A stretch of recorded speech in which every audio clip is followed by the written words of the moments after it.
This meeting is being recorded. Okay, so we are now here today to read the second of probably what will become, I believe, four or five readings in total to complete Alexander Hamilton's report on the subject of manufactures. We began last week reading the first, I think, 8 or so pages of the text. Pascal just shared it in the chat box if people want to have the PDF that we're working through this time around. He eliminated some of the footnotes, which were a little bit distracting and a bit dishonest. So we have a more concise document. One of the things that I think is worth just noting here before we begin is that there's a lot of hate that's been built up against Alexander Hamilton, not just in the recent period. This has been hate that has been built up over the course of probably 200 years or even a bit more. There is obviously the case when you look at things like the Hamilton Broadway musical, one of the biggest hits in Broadway history. There is certainly an effort by the left to try to popularize Alexander Hamilton right now in a way we've never seen before. I think the reasons for that have a lot to do with the agenda underlying things like the Green New Deal. You know, there's a lot of terms like this being floated for a global Green New Deal, a global post-carbon age, you know, a new type of industrial revolution that would involve nation states utilizing long-term credit for the purpose of making things happen that involve decarbonizing and building infrastructure that reduces the ability for human beings to actually sustain capital-intensive industrial civilization. So one of the chosen instruments that are identified would be the use of governments to emit such capital, but the mechanisms might be similar in form to what Alexander Hamilton created as his solution concept that saved the United States in its precarious early years.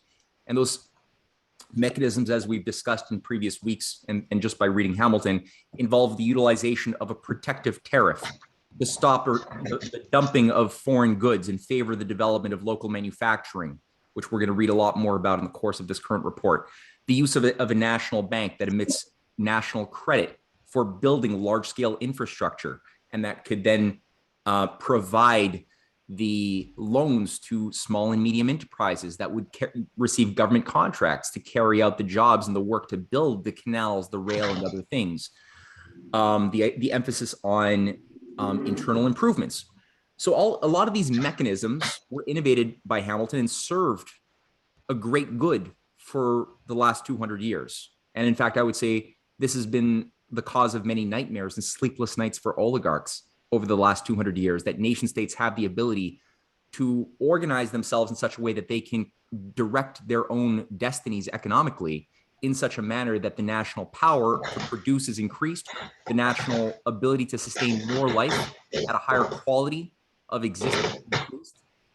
And that is purely something that was innovated really in a beautiful way by Hamilton. So the oligarchy today is attempting to co-opt or use a lot of these mechanisms as they have taken control, as this supranational entity has taken control of the institutions of the US government, but without any of the actual substance of Hamilton.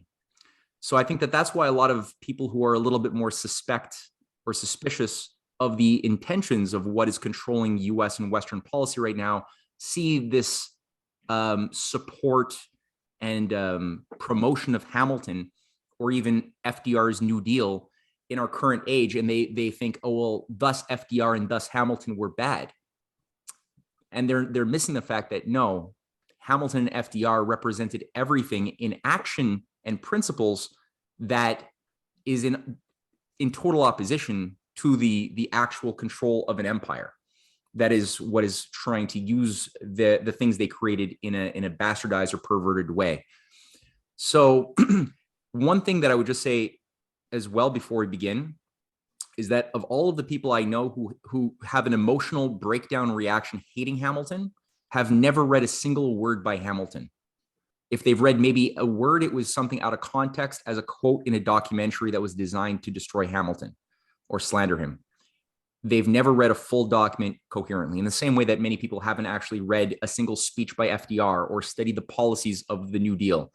They just hate it because they've been trained to hate it by, popular writers promoted by the CFR or other agencies that have created these anti-American narratives, usually which also support the slaveocracy indirectly, and the type of process that people like Thomas Jefferson were putting into motion in opposition to Hamilton, as far as a society that would never have manufacturing, never have industrial production, and instead be reliant forever upon agrarianism and slave production without automation, without industrial activity, which is what Hamilton is really taking aim at in the course of his paper. And as we read last week, the key figures who he really takes aim at are the physiocrats of France, as well as the most dominant, influential ideologue of the British Empire, Adam Smith, and specifically the arguments that Smith makes in his Wealth of Nations, which tried to justify the idea that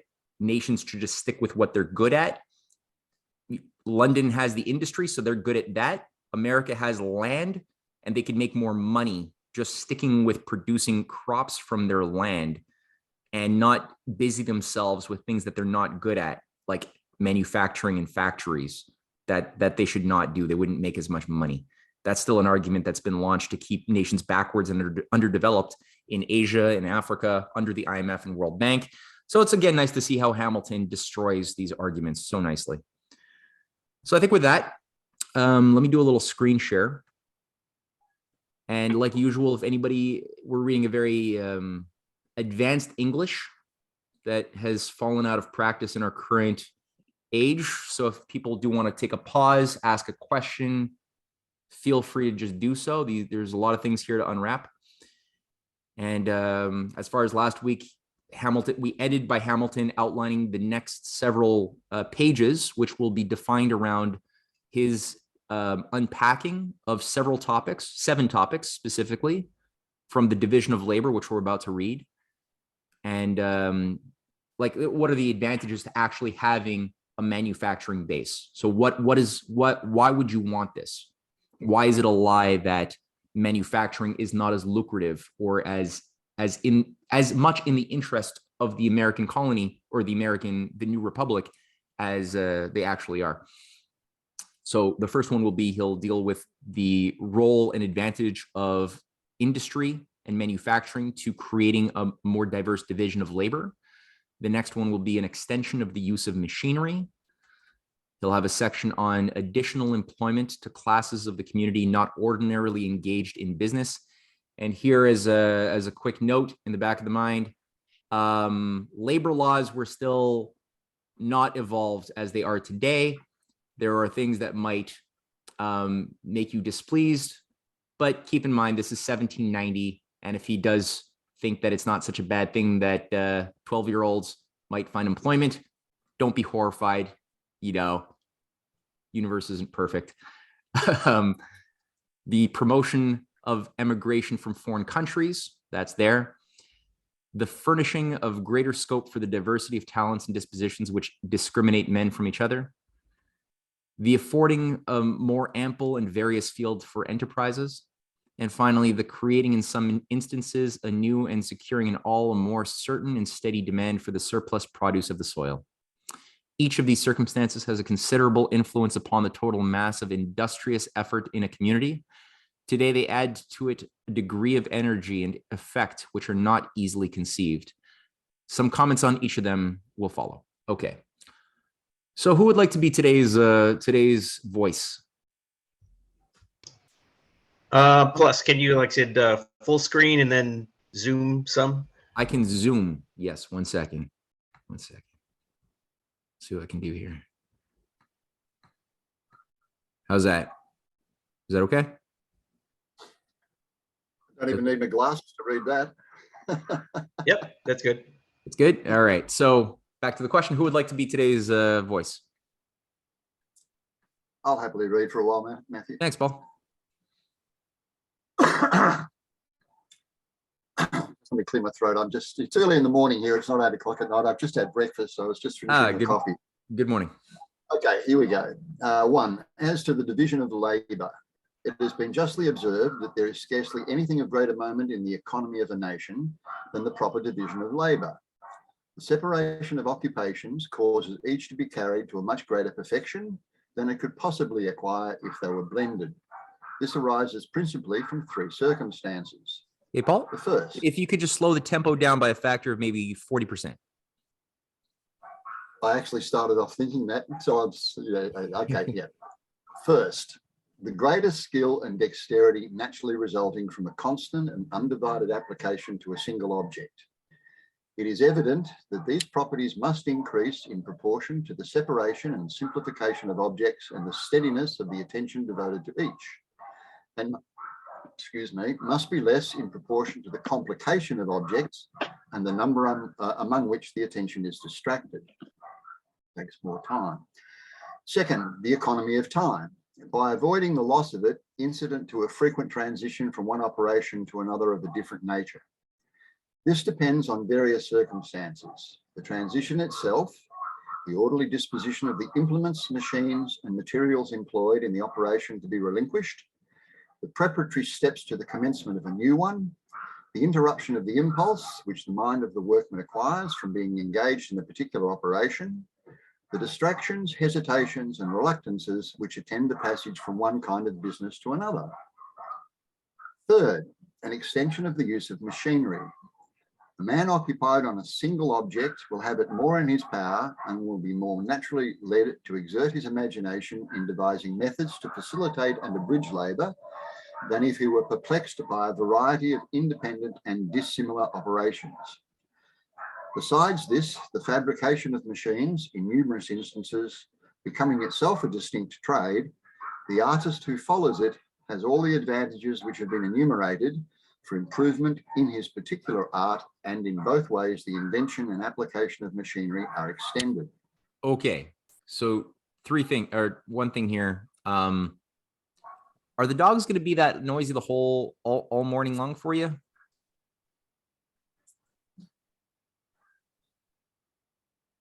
Wow, you just solved it, Paul.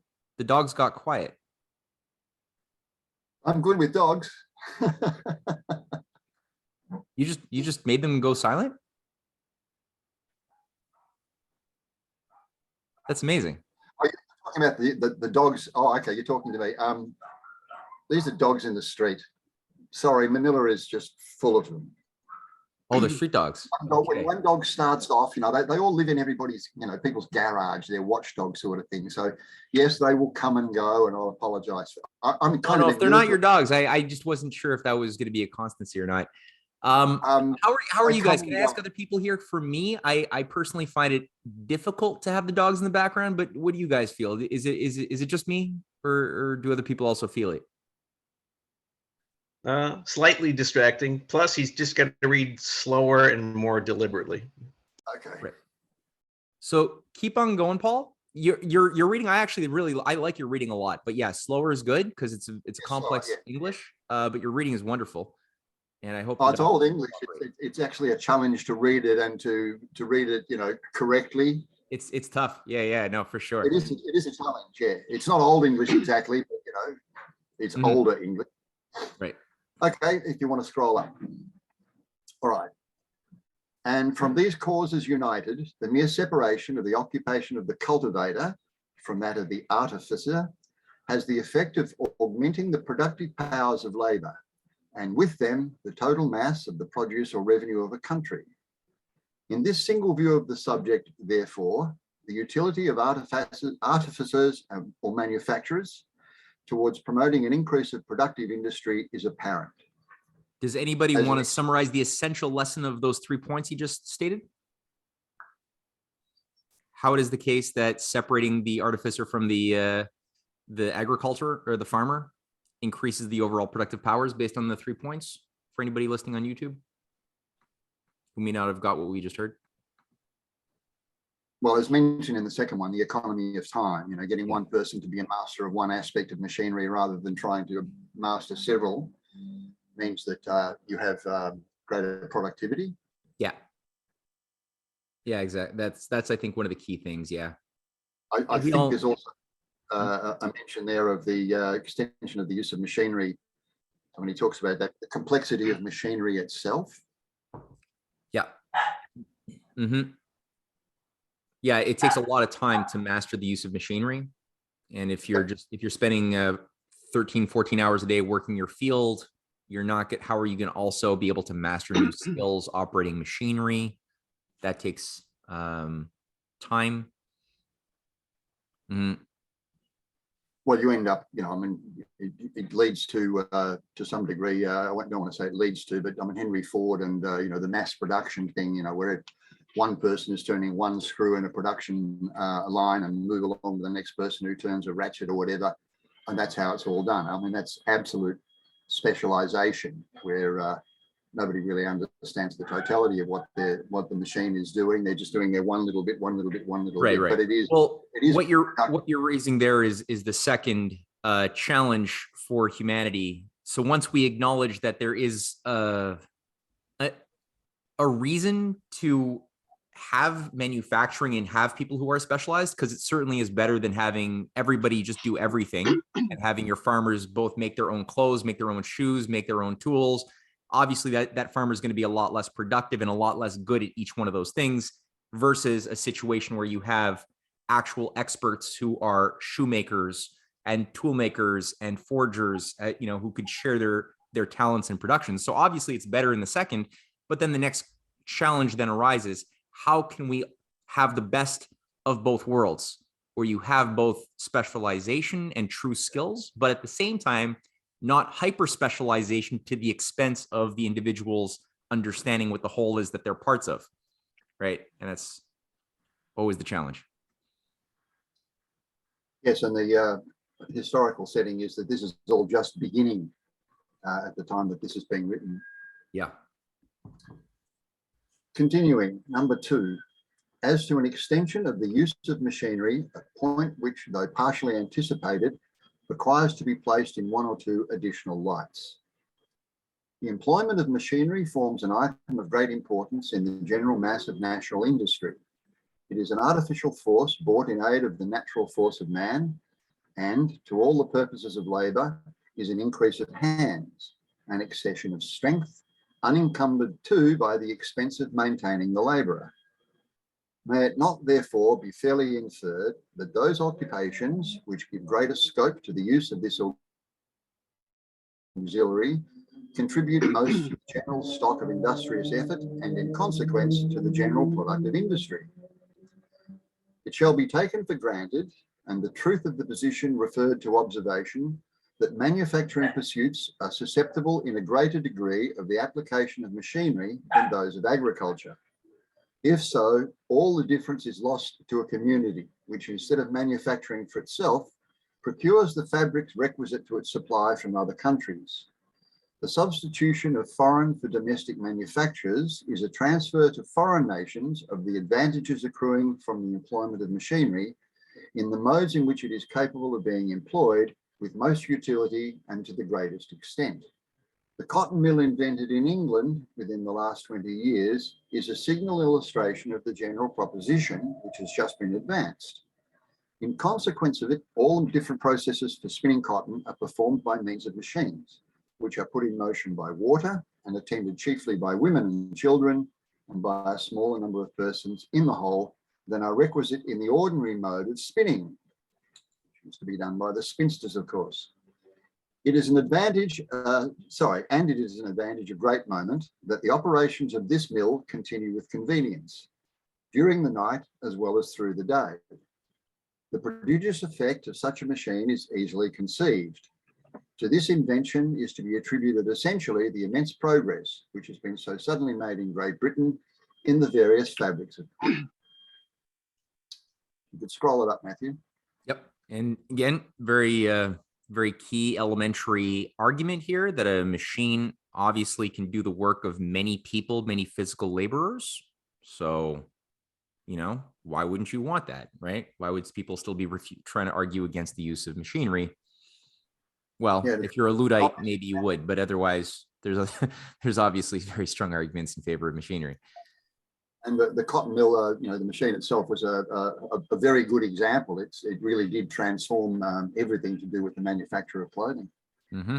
Okay, As to the additional employment of classes of the community not ordinarily engaged in the particular business, Slower. this is not among the least valuable of the means by which manufacturing institutions contribute to augment the general stock of industry and production. In places where those institutions prevail, besides the persons regularly engaged in them, they afford occasional and extra unemployment to industrious individuals and families who are willing to devote the leisure resulting from the intermissions of their ordinary pursuits to collateral labours, as a resource of multiplying their acquisitions or their enjoyments. The husbandman himself experiences a new source of profit and support from the increased industry of his wife and daughters, invited and stimulated by the demands of the neighbouring manufacturers. Besides this advantage of occasional employment to classes having different occupations, there is another of a nature allied to it and of similar tendency. This is the employment of persons who would otherwise be idle and in many cases a burden, I think that's what it meant to read there, on the community, either from the bias of temper, habit, infirmity of body, or some other cause, indisposing or disqualifying them for the toils of the country. It is worthy of particular remark that in general, women and children are rendered more useful, and the latter more early useful, by manufacturing establishments than they would otherwise be. Of the number of persons employed in the cotton manufactory in Great Britain, it is computed that 4/7 nearly are women and children, of whom the greatest proportion are children, and many of them of a very tender age. And thus it appears to be one of the attributes of manufacturers, and one of no small consequence, to give occasion to the exertion of a greater quantity of industry, even by the same number of persons, where they happen to prevail than would exist if there were no such establishments. As to the promoting of emigration from foreign countries, men reluctantly quit one course of occupation and livelihood for another, unless invited to it by very apparent and proximate advantages.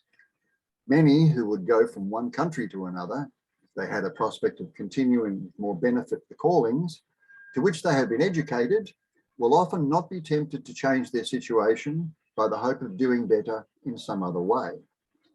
Manufacturers who listen to the powerful invitations of a better price for their fabrics or their labour, of greater cheapness of provisions and raw materials, of an exemption from the chief part of the taxes, burthens and restraints which they endure in the old world, of greater personal independence and consequence under the operation of a more equal government, and of what is far more precious than mere religious toleration, a perfect equality of religious privileges, would probably flock from Europe to the United States to pursue their own trades or professions if they were once made sensible of the advantages they would enjoy and were inspired with an assurance of encouragement and employment, will, with difficulty, be induced to transplant themselves with a view to becoming cultivators of land.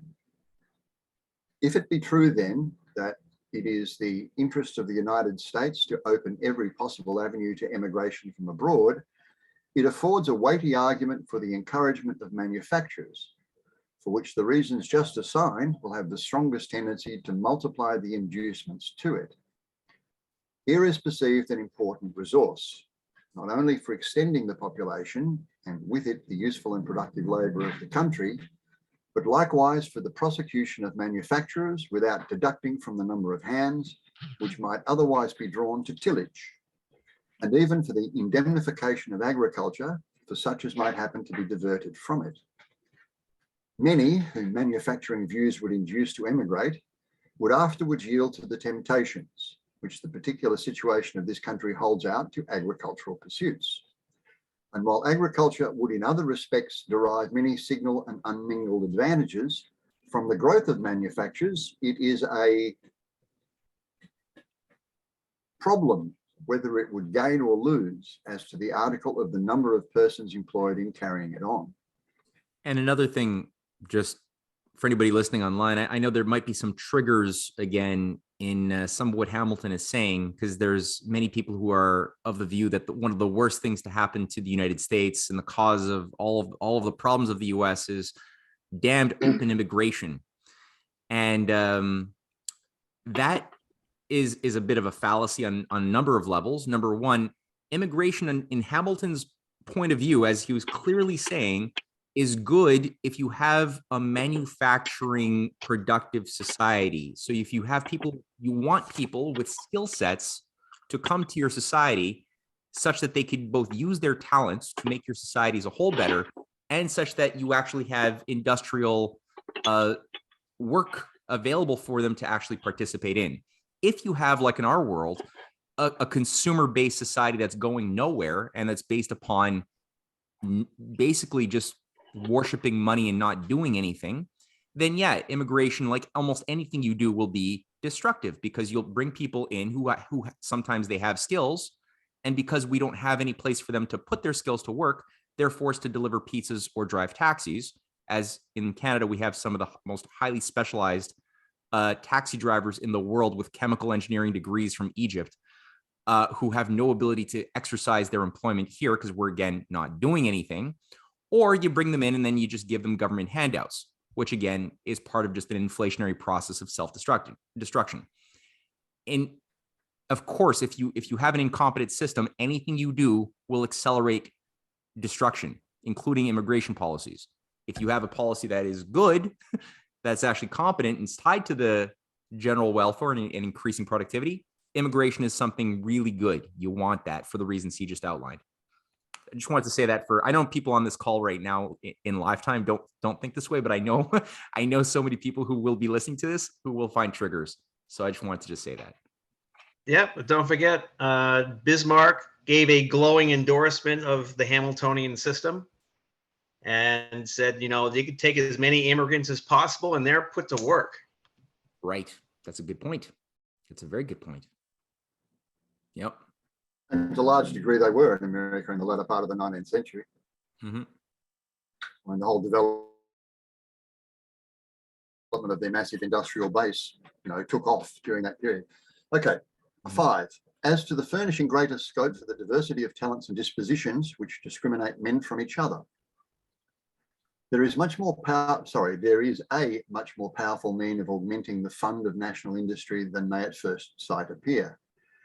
It is a just observation that minds of the strongest and most active powers for their proper objects will fall below mediocrity and labour without effect, if confined to uncongenial pursuits. Exactly what you said, Matthew. And it is thence to be inferred that the results of human exertion may be immensely increased by diversifying its objects. When all the different kinds of industry obtain in a community, each individual can find his proper element and can call into activity the whole vigour of his nature. And the community is benefited by the services of its respective members in the manner in which each can serve it with most effect.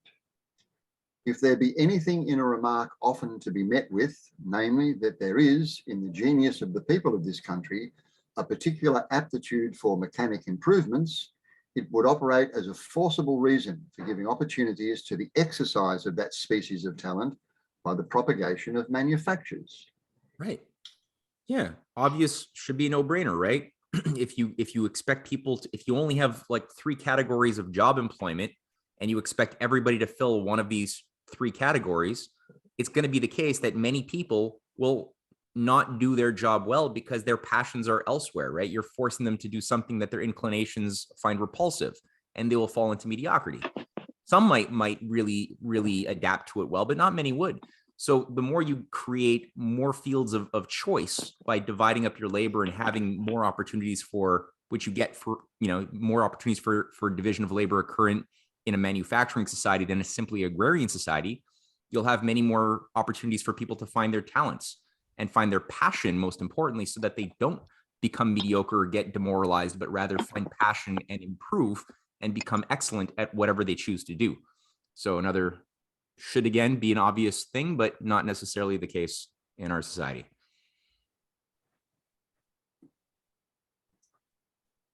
How many young people would want to be an astronaut, right? Just to say, how many young people in a healthy society would want to be an astronaut and be excited about that? But because we don't have a space program that's worth anything, we have no national mission for doing anything exciting, that option is just not even there for most kids in the West. It's super not accessible.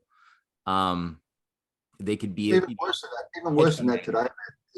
A bit of a sidebar. Even worse than that, and something that I, as a teacher, certainly witnessed firsthand, was the changing of education into from a general education and improvement in the human condition to the specifics needed for employment. Everyone's going to university to get a piece of paper to get a job, which really does narrow their profile down. They really don't understand that they have so many more choices, when they start out, that they could be doing, but their thinking through education is narrowed down. Oh, which one is going to give me the most money? Not which one is my passion and which one is, the one that I could be successful at and actually contribute something worthwhile, but which one am I going to be successful financially at? And hence you get so many people, going into things like law, et cetera, et cetera, et cetera. And the world does not need more lawyers. Just as a sidebar. Anyway, no, it's 6, a good point. As to the affording a more ample and various field for enterprise. This also is of greater consequence in the general scale of national exertion than might perhaps on a superficial view be supposed, and has effects not altogether dissimilar from those of the circumstance last noticed. To cherish and stimulate the activity of the human mind by multiplying the objects of enterprise is not among the least considerable of the expedients by which the wealth of a nation may be promoted. Hence the remark about education. Even things in themselves not positively advantageous sometimes become so by their tendency to provoke exertion. Every new scene which is open to the busy nature of man to rouse and exert itself is the addition of a new energy to the general stock of effort. The spirit of enterprise, useful and prolific as it is, must necessarily be contracted or expanded in proportion to the simplicity or variety of the occupations and productions which are to be found in the society. It must be less in a nation of mere cultivators than in a nation of cultivators and merchants, less in a nation of cultivators and merchants than in a nation of cultivators, artificers, and merchants.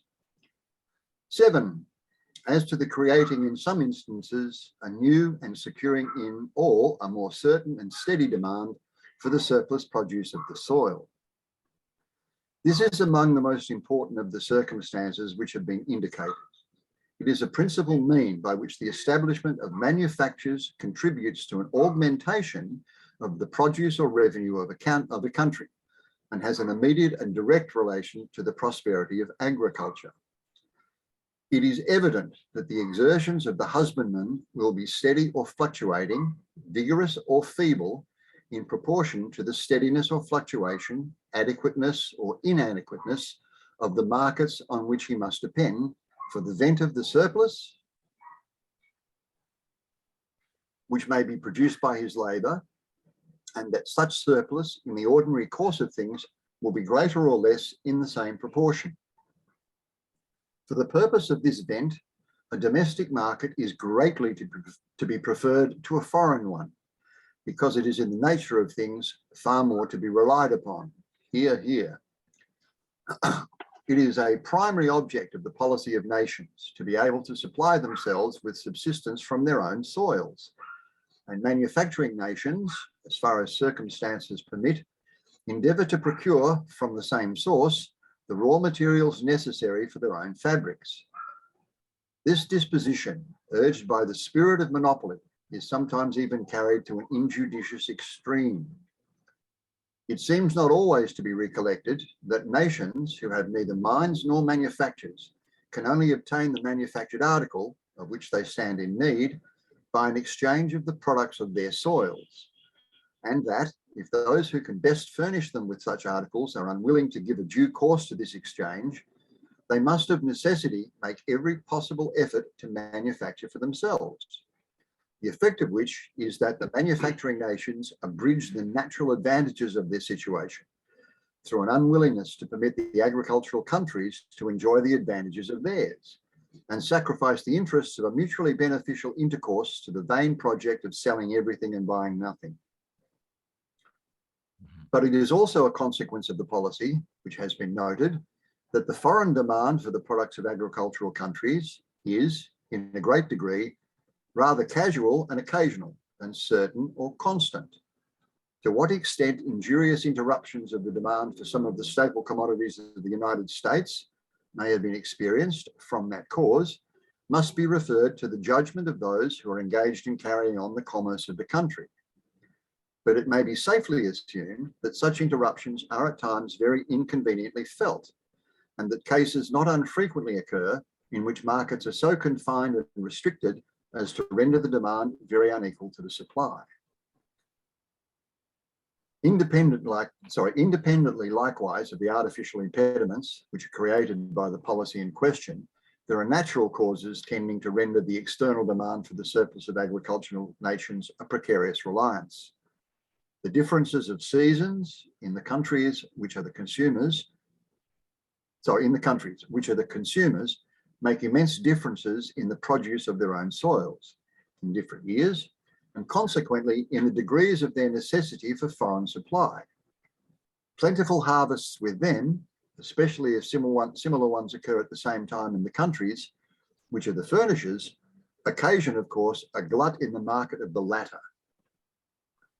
Considering how fast and how much the progress of new settlements in the United States must increase the surplus produce of the soil, and weighing seriously the tendency of the system, which prevails among most of the commercial nations of Europe, whatever dependence may be placed on the force of natural circumstances to counteract the effects of an artificial policy, there appear strong reasons to regard the foreign demand for that surplus as too uncertain a reliance, and to desire a substitute for it in an extensive domestic market.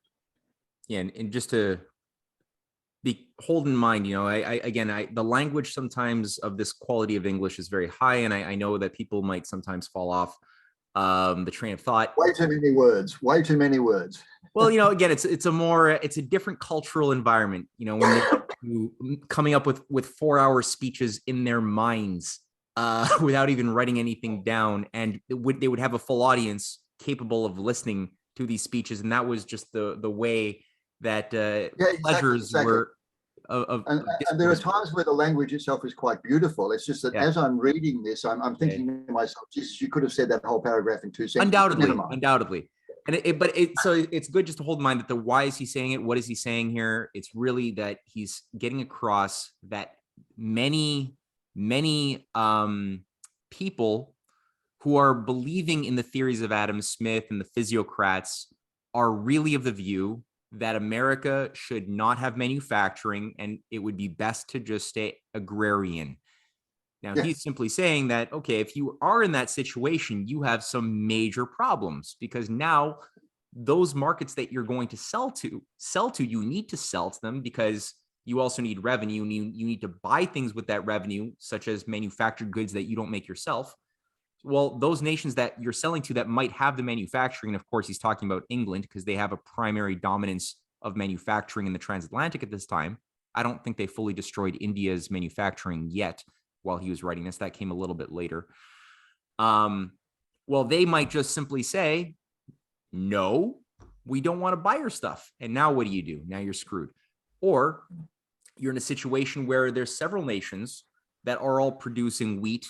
And, seasonally speaking, it's just there's certain times where you can produce that wheat and there's more wheat than you even need. You have got a glut in a market, and nobody can, everyone's just reliant on just producing as much wheat as they can because they don't have manufacturing. They don't have any other form of trade, and they have to export that because they have more than they can consume by their own people. So that they have to export it to the foreign markets. But who's going to want it? Because everyone's producing the wheat, right? Or a bunch of nations are producing the wheat. So again, you have another way you can have crises. There's so many different ways there's so many types of problems that you encounter if you don't have the ability to stand on your own 2 feet with your own manufacturing. It's just, and there's other things that he's brought up in this short little section too. Matthew, I'll just mention this right at the moment. If you're bothered by the dogs that were barking in the street, are you hearing the thunderstorm that's happening at the moment? Everything is good right now on my side. I don't know. Can you guys hear anything bad in Paul's background? It's much better now. Yeah, so much better. Yeah, it's good. Seasonal weather. It's about to pour like mad. So, if that becomes a distraction, somebody else can take over the reading. Okay, so far so good. Okay. I never know whether the storm is going to be a temporary one for 2 or 3 minutes or whether it's going to be a really long one. Okay. Okay. To secure such a market, there is no other expedient than to promote manufacturing establishments. Manufacturers, who constitute the most numerous class after the cultivators of land, are for that reason the principal consumers of the surplus of their labour. This idea of an extensive domestic market for the surplus produce of the soil is of the first consequence. It is of all things that which most effectually conduces to a flourishing state of agriculture. If the effect of manufactories should be to dispatch a portion of the hands which would otherwise be engaged in tillage, it might possibly cause a smaller quantity of lands to be under cultivation. But by their tendency to procure a more certain demand for the surplus produce of the soil, they would, at the same time, cause the lands which were in cultivation to be better improved and more productive. And while by their influence, the condition of each individual farmer would be ameliorated, the total mass of agricultural production would probably be increased. For this must evidently depend as much upon the degree of improvement, if not more, than upon the number of acres under culture. It merits particular observation that the multiplication of manufactories not only furnishes a market for those articles which have been accustomed to be produced in abundance in a country, but it likewise creates a demand for such as were either unknown or produced in inconsiderable quantities. The bowels as well as the surface of the earth are ransacked for articles which were before neglected. Animals, plants, and minerals acquire a utility and value which were before unexplored. That just sounded better than and, never mind. The foregoing considerations seem sufficient to establish as general propositions that it is the interest of nations to diversify the industrious pursuits of the individuals who compose them, that the establishment of manufactures is calculated not only to increase the general stock of useful and productive labour, but even to improve the state of agriculture in particular, certainly to advance the interests of those who are engaged in it.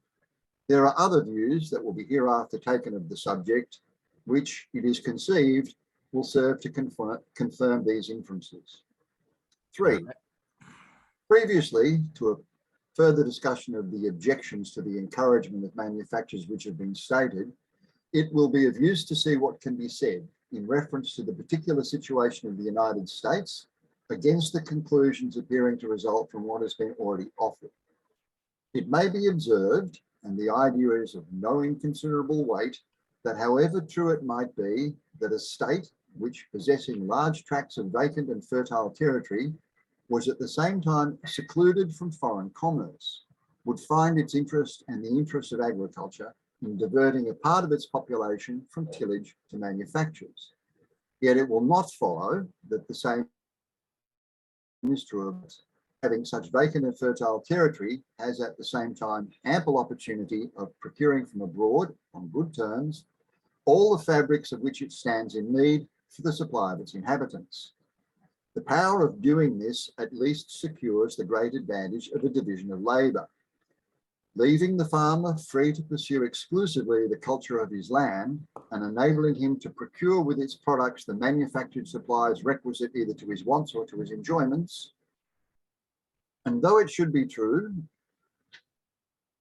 that in settled countries, the diversification of industry is conducive to an increase in the productive powers of labour and to an augmentation of revenue and capital, yet it is scarcely conceivable that there can be anything of so solid and permanent advantage to an uncultivated and unpeopled country as to convert its wastes into cultivated and inhabited districts. If the revenue in the meantime should be less, the capital in the event must be greater. To these observations, the following appears to be a satisfactory answer. First, if the system of perfect liberty to industry and commerce were the prevailing system of nations, the arguments which dissuade a country in the predicament of the United States from the zealous pursuits of manufacturers would doubtless have great force. It will not be affirmed that they might not be permitted, with few exceptions, to serve as a rule of national conduct. In such a state of things, each country would have the full benefit of its particular advantages to compensate for its deficiencies or disadvantages. If one nation were in condition to supply manufactured articles on better terms than another, that other might find an abundant indemnification in a superior capacity to furnish the produce of the soil. And a free exchange, mutually beneficial, of the commodities which each was able to supply on the best terms might be carried on between them, supporting in full vigour the industry of each. Though the circumstances which have been mentioned and others, which will be unfolded hereafter, render it probable that nations merely agricultural would not enjoy the same degree of opulence in proportion to their numbers as those which united manufactures with agriculture, yet the progressive improvement of the lands of the former might, in the end, atone for an inferior degree of opulence in the meantime. And in a case which opposite considerations are pretty equally balanced, the option ought perhaps always to be in favour of leaving industry to its own direction. But the system which has been mentioned is far from characterising the general policy of nations. The prevalent one has been regulated by an opposite spirit. The consequence of it is that the United States are to a certain extent in the situation of a country precluded from foreign commerce. They can indeed, without difficulty, obtain from abroad the manufactured supplies of which they are in want, but they experience numerous and very injurious impediments to the emission and vent of their own commodities. Nor is this the case in reference to a single foreign nation only. The regulations of several countries with which we have the most extensive intercourse throw serious obstructions in the way of the principal staples of the United States. Yeah, and this is important because a lot of people, when they're in school and they're taught to think about different economic theories, they tend to think of them in a very apolitical, intention-free manner. So you're stuck looking at the theories of Adam Smith's Wealth of Nations, and its derivatives, you know, with Mill and Ricardo and others, as if it were in an ivory tower, devoid of the actual real-world political agendas and intentions of the British Empire that have a motive and a modus operandi to dismantle and not play by the rules of the game that they put out there. So there's dishonest players. And what Hamilton is saying is, you know, sure, if we were living in this imaginary world where everything was just, which doesn't really exist, but let's say we were, okay, we could abide by some of these doctrines that we've been fed from the Smith and the physiocratic school. And there would be, you know, every single need would be supplied by a different participant on the world stage, you know, that specializes in different things according to their climate, according to their geography and whatever thing that they specialize in, mostly agriculture. And that might be fine, but we don't live in that world. The spirit of the reality is that there's a spirit of the world that currently we live in, which is very dishonest and which is preventing us from selling the commodities that we have. There's an actual agenda to artificially block us and to hurt us. So there's economic warfare. You're at war economically, even though the war politically might have ended a few years earlier. And that's something very important that a lot of people, they lobotomize themselves thinking they live in this idealized world. Yeah, the law of comparative advantage. We have an advantage and you don't compare. Say that again. That's pretty good. Say it one more time. The law of comparative advantage is one of Adam Smith's economic theories. Yeah. Every country should produce what they're best at. Yeah. And that's all they should produce. Well, my approach to that is the law of comparative advantage. We have an advantage and you don't compare. Sure. That's good. I'm going to use that. Excellent. Quote me on that one for sure. Mm-hmm. But the system which has been mentioned is far from characterizing the general policy of nations. The prevalent one has been regulated by an opposite spirit. The consequence of it is that the United States are to a certain extent in the situation of a country precluded from foreign commerce. They can indeed, without difficulty, obtain from abroad the manufactured supplies of which they are in want, but they experience numerous and very injurious impediments to the emission and vent of their own commodities. Nor is this the case in reference, so I think I've already read this. No, it's fine. Good. Reread this. This is good. I just Yeah, okay. Nor is this the case in reference to a single foreign nation only. I think we're referring to England there. Mhm. The regulations of several countries with which we have the most extensive intercourse throw serious obstructions in the way of the principal staples of the United States. In such a position of things, the United States cannot exchange with Europe on equal terms, and the want of reciprocity would render them the victim of a system which should induce them to confine their views to agriculture and refrain from manufactures. A constant and increasing necessity on their part for the commodities of Europe, and only a partial and occasional demand for their own in return, could not but expose them to a state of impoverishment, compared with the opulence to which their political and natural advantages authorize them to aspire. Remarks of this kind are not made in the spirit of complaint. It is for the nations whose regulations are alluded to judge for themselves whether, by aiming at too much, that they do not lose more than they gain. It is for the United States to consider by what means they can render themselves least dependent on the combinations, right or wrong, of foreign policy. It is no small consolation that already the measures which have embarrassed our trade have accelerated internal improvements, which upon the whole have bettered our affairs. To diversify and extend these improvements is the surest and safest method of indemnifying ourselves for any inconveniences, which those or similar measures have a tendency to beget. If Europe will not take from us the products of our soil upon terms consistent with our interest, the natural remedy is to contract as fast as possible our wants of her. Second, that means my wife has just come home. Second, the conversion of their waste into cultivated lands is certainly a point of great moment in the political calculations of the United States. But the degree in which this may possibly be retarded by the encouragement of manufactories does not appear to countervail the powerful inducements to affording that encouragement. An observation made in another place is of a nature to have great influence upon this question.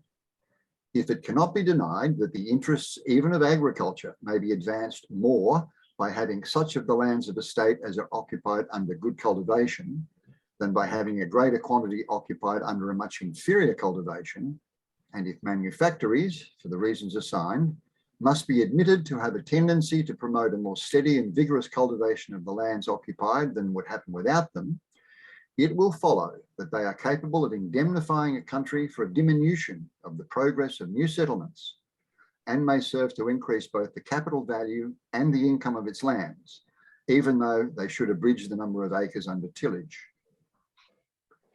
But it does by no means follow that the progress of new settlements would be retarded by the extension of manufacturers. The desire of being an independent proprietor of land is founded on such strong principles in the human breast that where the opportunity of becoming so is as great as it is in the United States, the proportion will be small of those whose situations would otherwise lead to it, who would be diverted from it towards manufactures.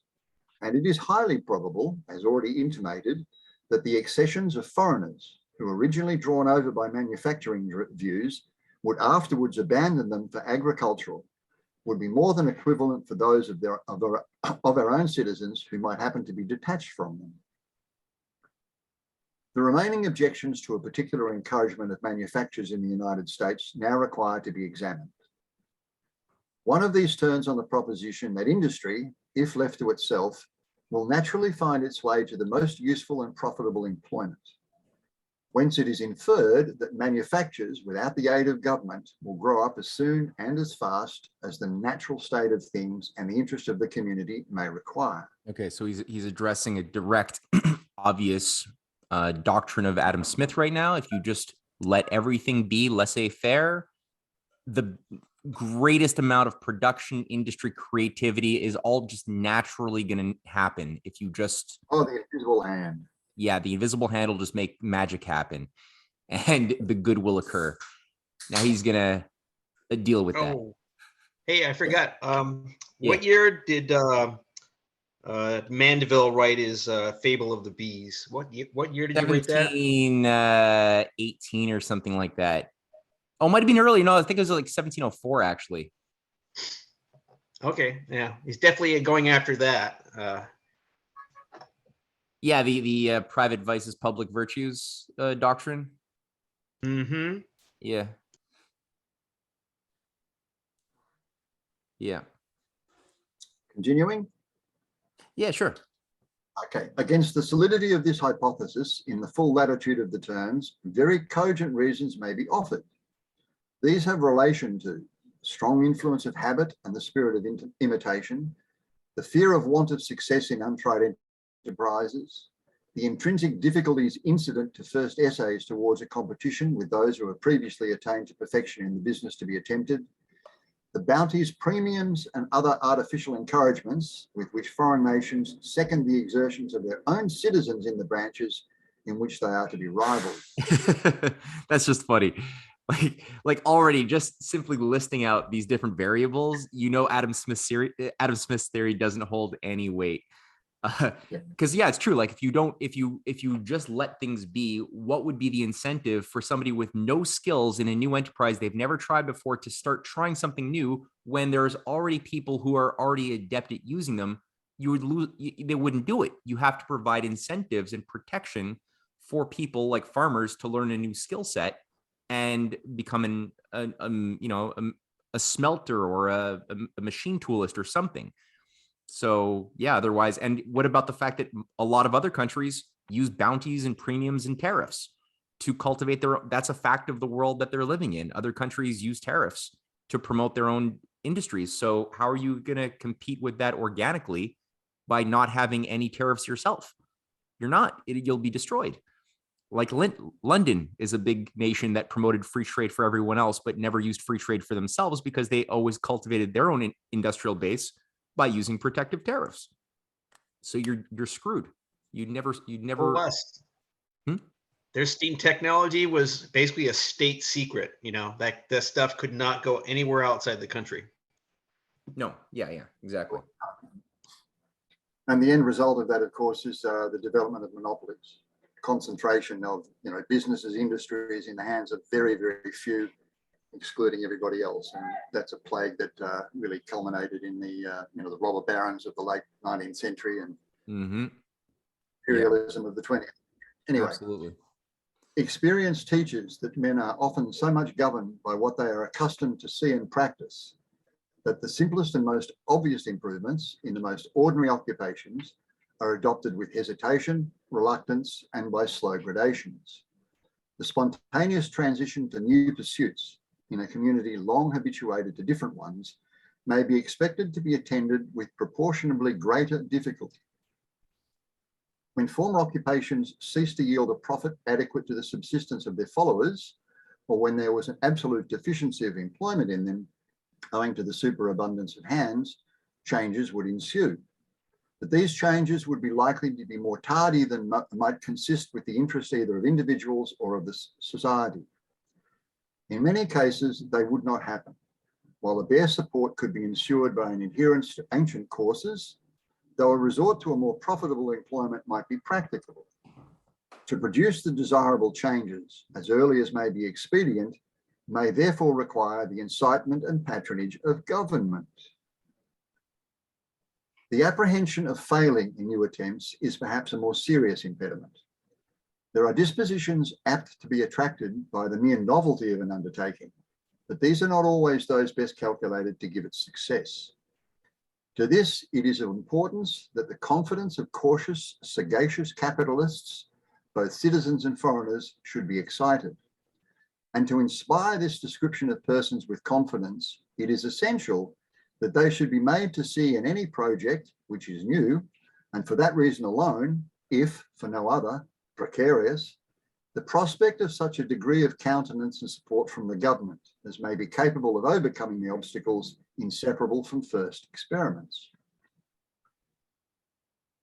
The superiority antecedently enjoyed by nations who have preoccupied and perfected a branch of industry constitutes a more formidable obstacle than either of those which have been mentioned to the introduction of the same branch into a country in which it did not exist before.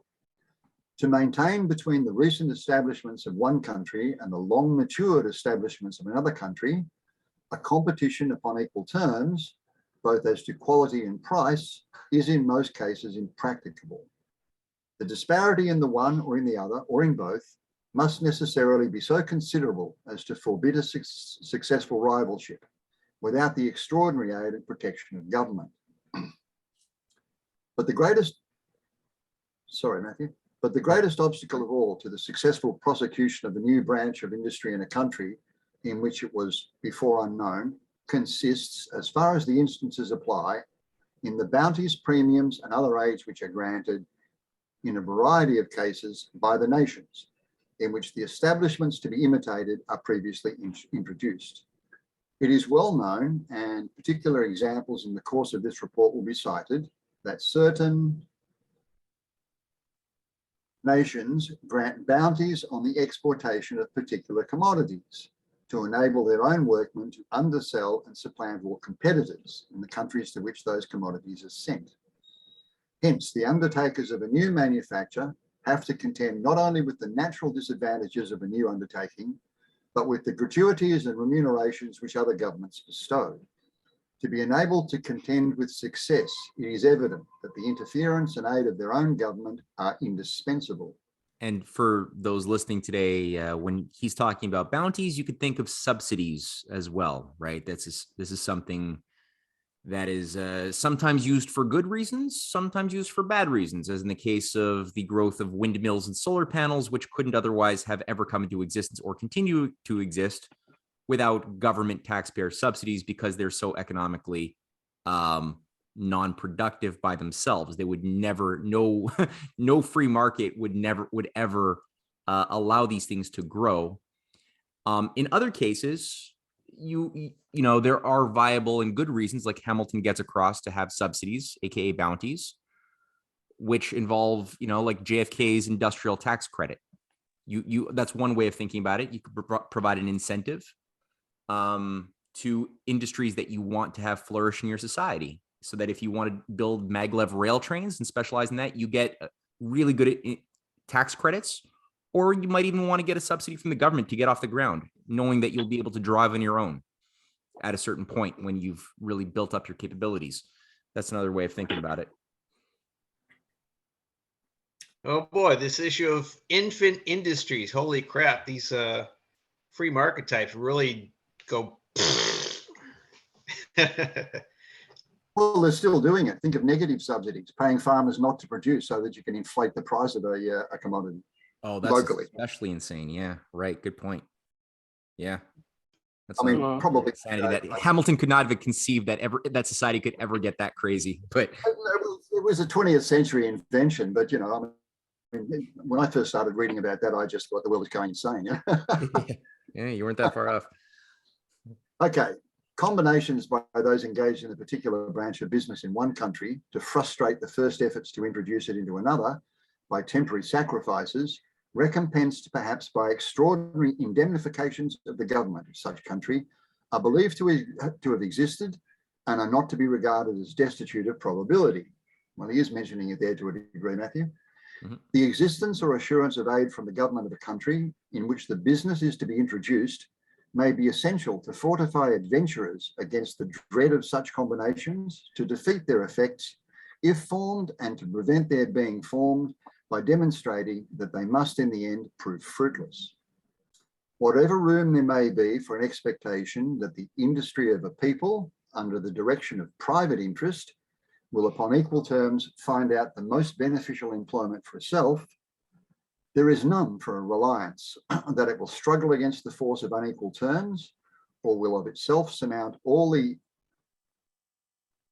adventitious barriers to the successful competition, which may have been erected either by the advantages naturally acquired from practice and previous possession of the ground, or by those which may have sprung from positive regulations and an artificial policy.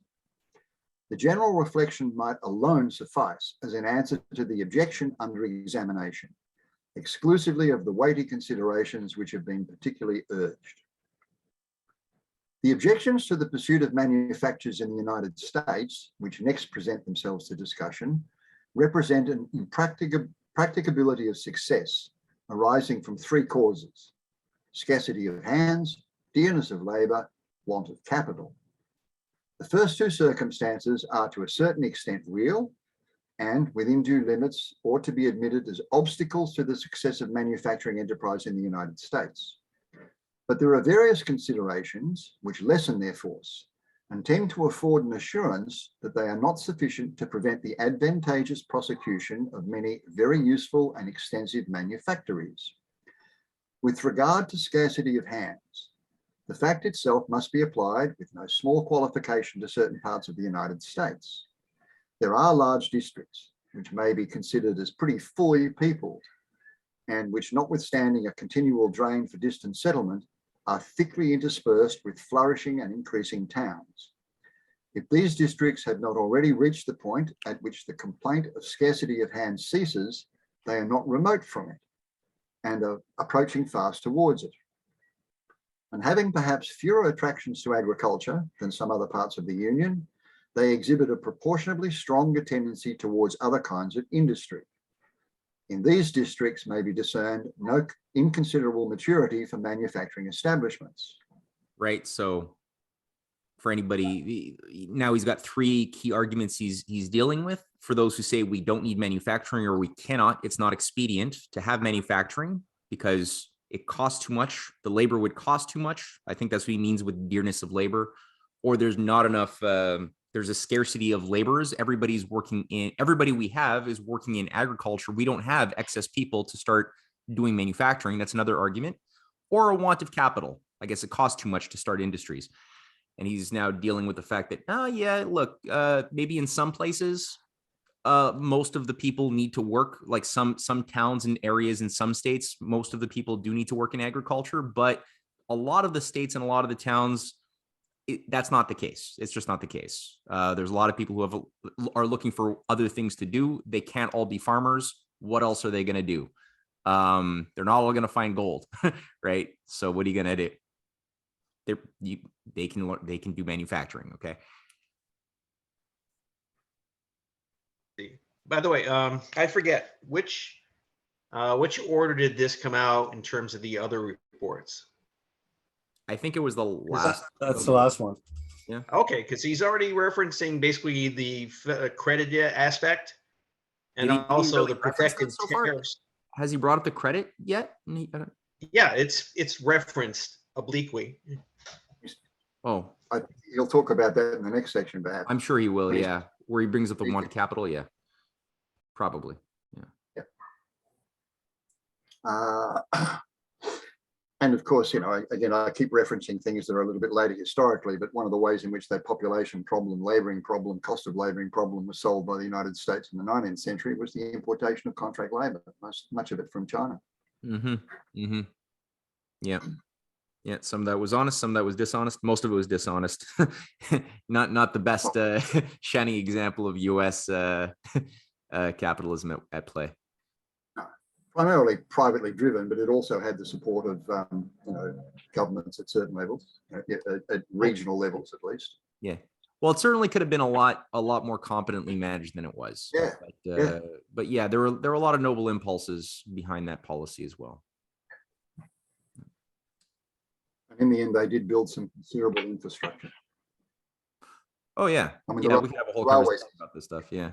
I don't want to say the end justifies the means, but there is something left over at the end of that, despite the exploitation of the Chinese, et cetera, et cetera, et cetera. There is something positive that comes of that could be used. Oh yeah, for the betterment, sure, betterment of society. Mm-hmm. I think it's with. Are we at? Oh, I forget which which paragraph. I think there's the point, Paul, you're making, and Matthew, on this question of the labor. I think it's interesting also to think about the fact that the policies, like that report Hamilton wrote, he presented to the Congress, but it wasn't actually passed. The public credit was passed. The National Bank was passed. The coinage, the mint was passed, but the manufacture was not passed. So that became a kind of not an overt policy. Like it wasn't clear so much. It was really depending on the presidencies, who would be president of the United States and would go back to that policy. It was not like a clear, like this is what the United States are doing.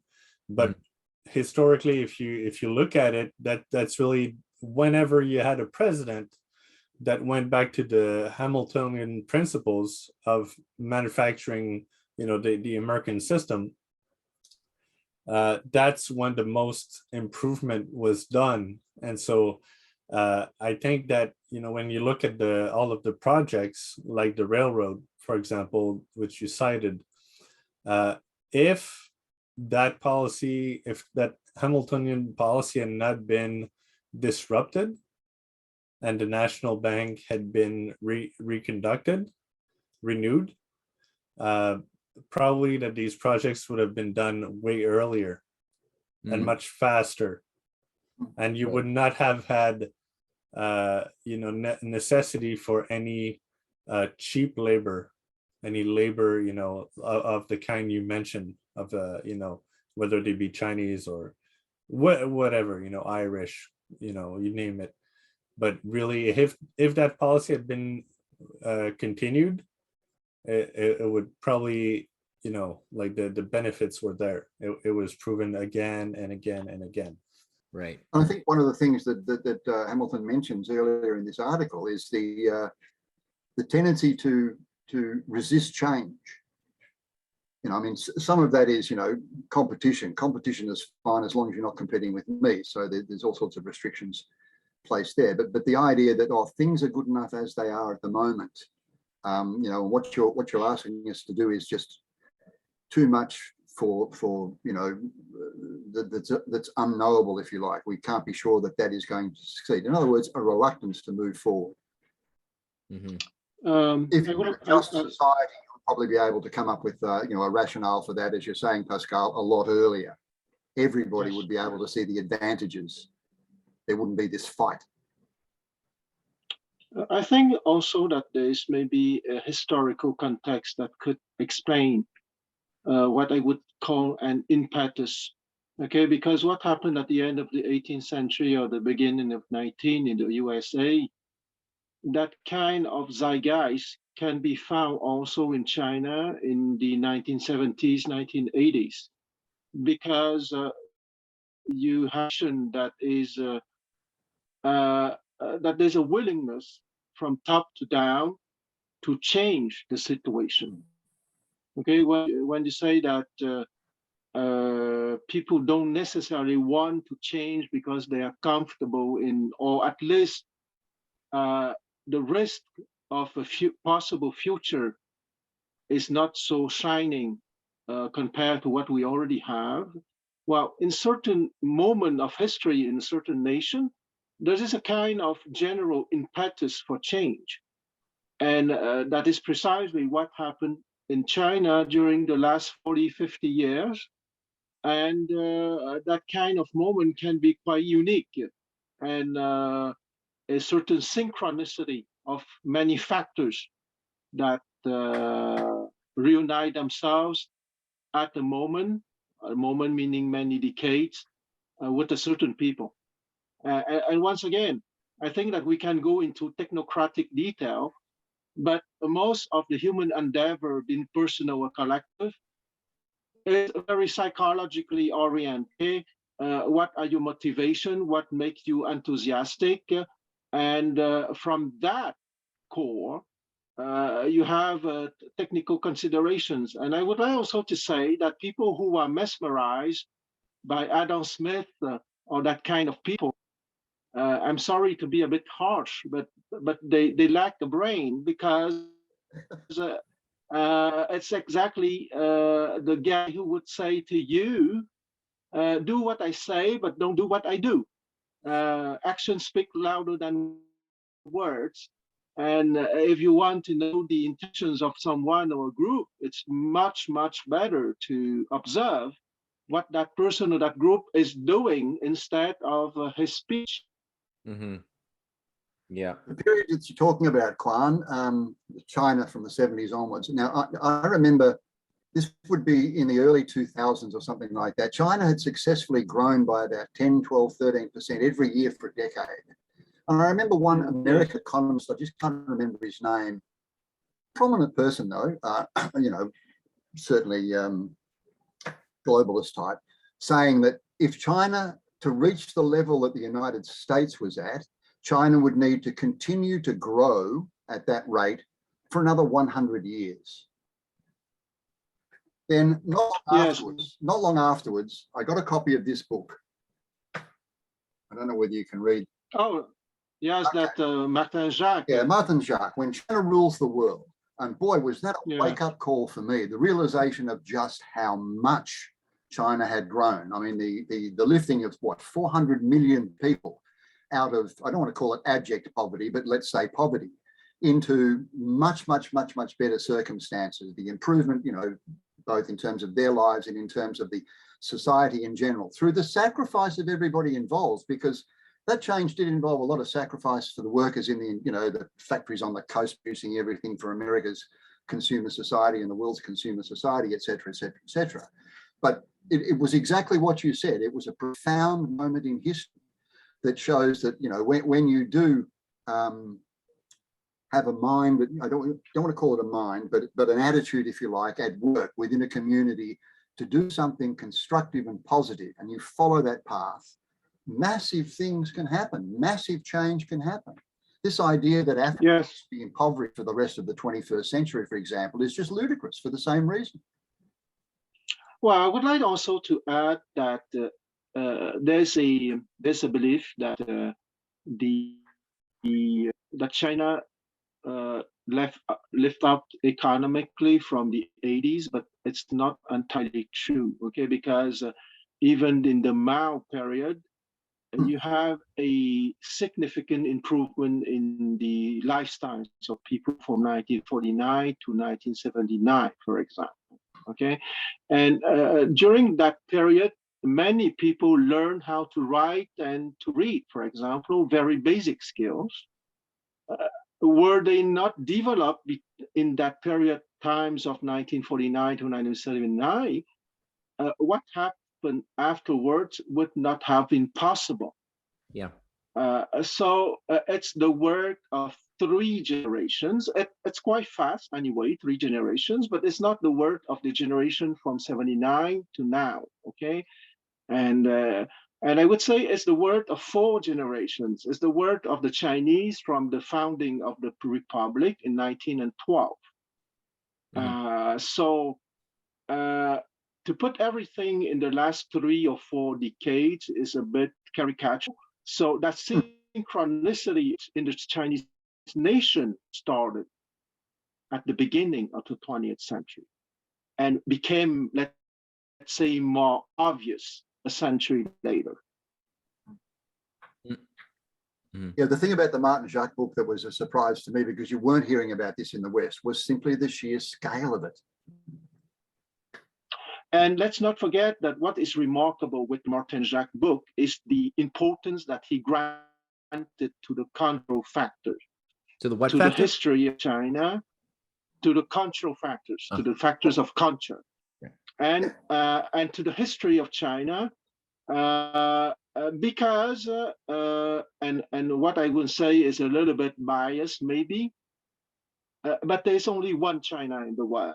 Okay, I'm sure that the other nations will develop also, but the Chinese model cannot be repeated because the Chinese people live in China and not anywhere else in the world. Well, because I think.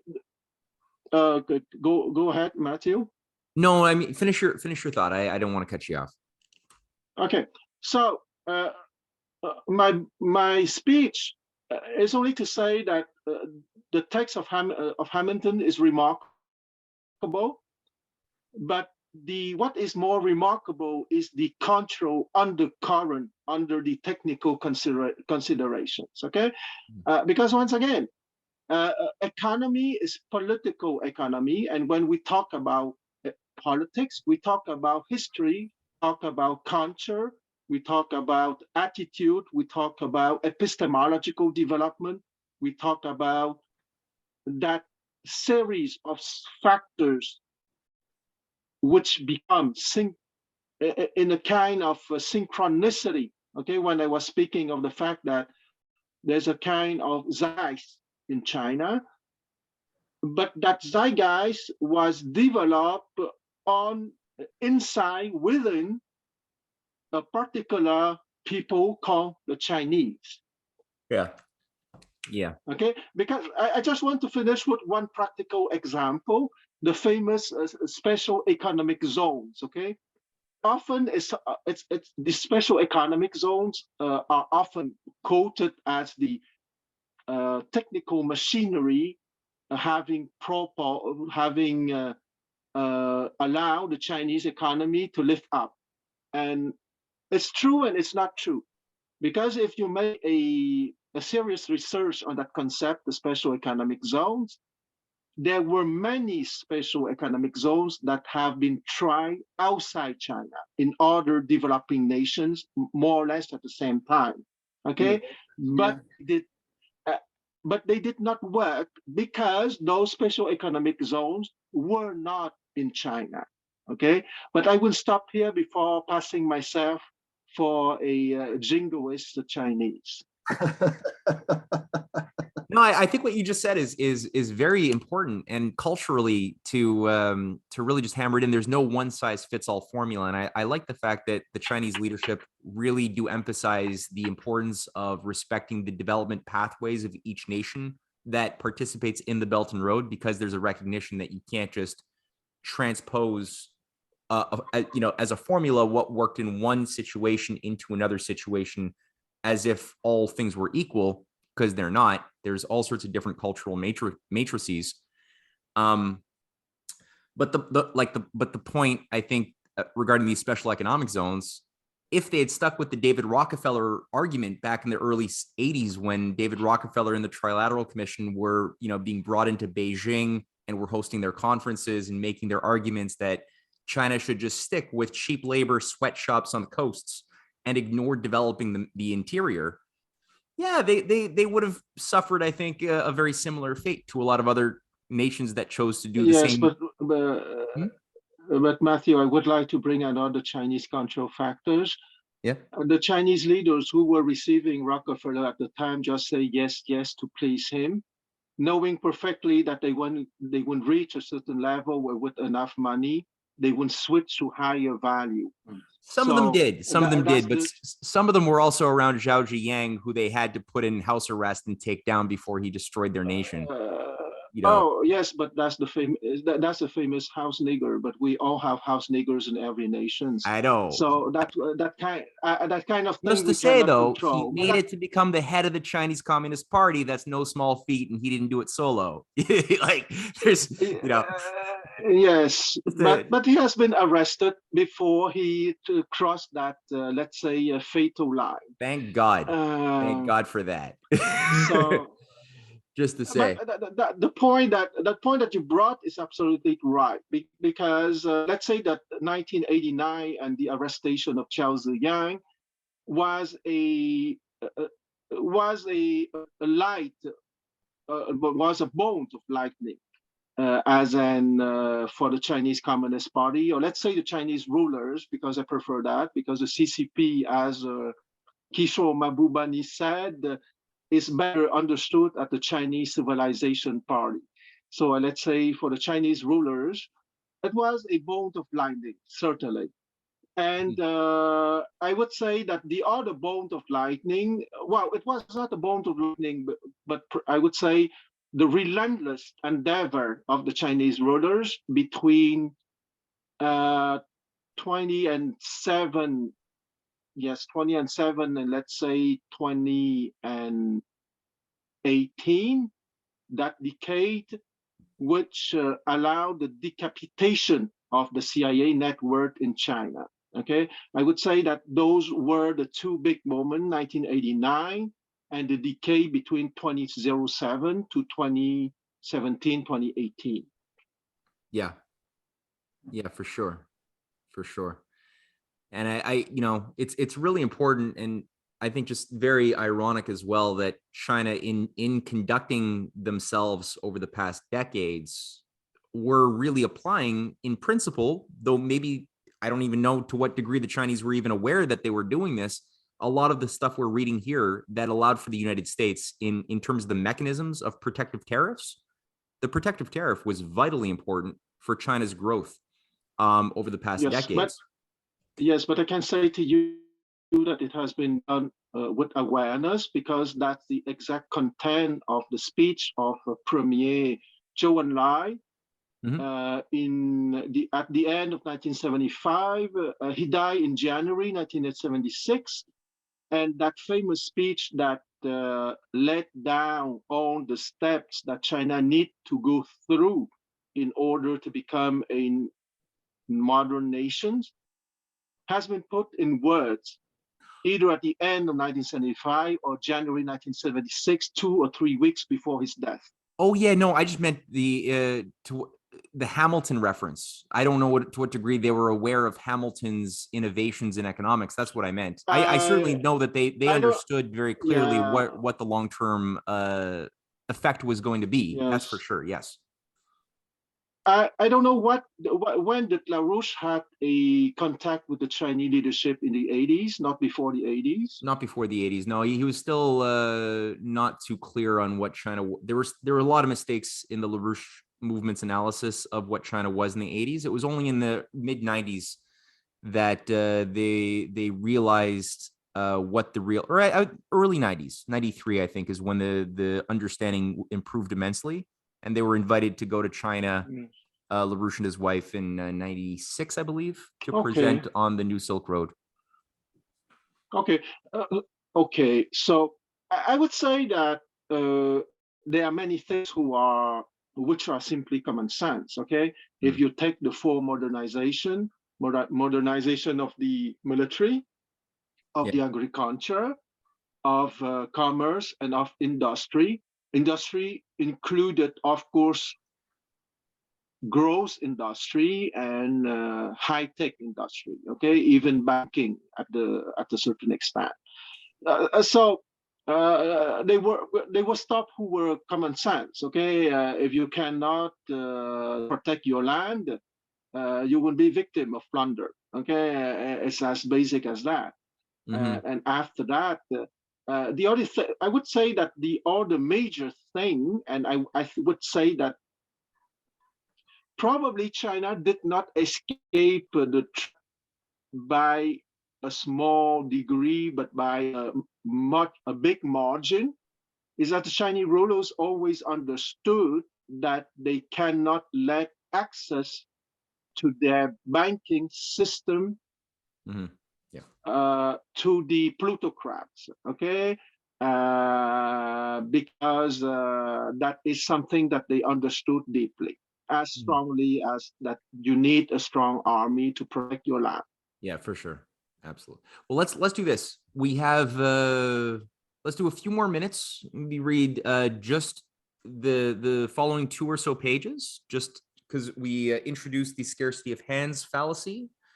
Let's look at the fallacy of the dearness of labor. And I don't know if we'll have time to get around to his refutation of the lack of capital, but let's see how far we can do for the dearness of labor. Always read faster. No, please don't. No. I'm only joking, Matthew. I'm only joking. Okay. But there are circumstances which have been already noticed with another view, that materially diminish everywhere the effect of the scarcity of hands.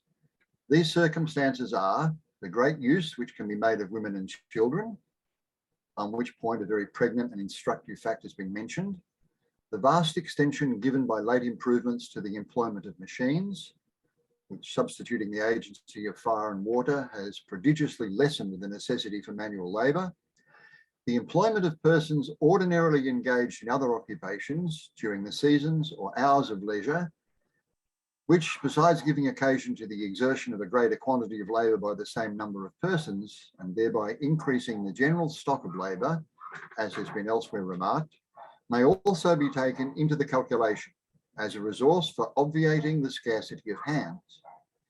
Lastly, the attraction of foreign emigrants Whoever inspects with a careful eye the composition of our towns will be made sensible to what an extent this resource may be relied upon. This exhibits a large proportion of indigenous and valuable workmen in different arts and trades, who, by expatriating from Europe, have improved their own condition and added to the industry and wealth of the United States. It is a natural inference from the experience we have already had that as soon as the United States shall present the countenance of a serious, sorry, I've lost my place. Oh, count it. A serious, where are we? There, of a serious prosecution of manufactures, thanks Matthew. As soon as foreign artists shall be made sensible that the state of the things here affords a moral certainty of employment and encouragement, competent numbers of European workmen will transplant themselves effectually to ensure the success of the design. How indeed can it otherwise happen, considering the various and powerful inducements which the situation of this country offers, addressing themselves to so many strong passions and feelings, to so many general and particular interests? It may be affirmed, therefore, with respect to hands for carrying on manufactures, that we shall, in a great measure, trade upon a foreign stock, reserving our own, the cultivation of our lands and the manning of our ships, as far as character and circumstances shall incline. It is not unworthy of remark that the objection to the success of manufactures, deduced from the scarcity of hands, is alike applicable to trade and navigation, and yet these are perceived to flourish without any sensible impediment from that cause. As to the dearness of labour, another of the obstacles alleged, this has relation principally to two circumstances.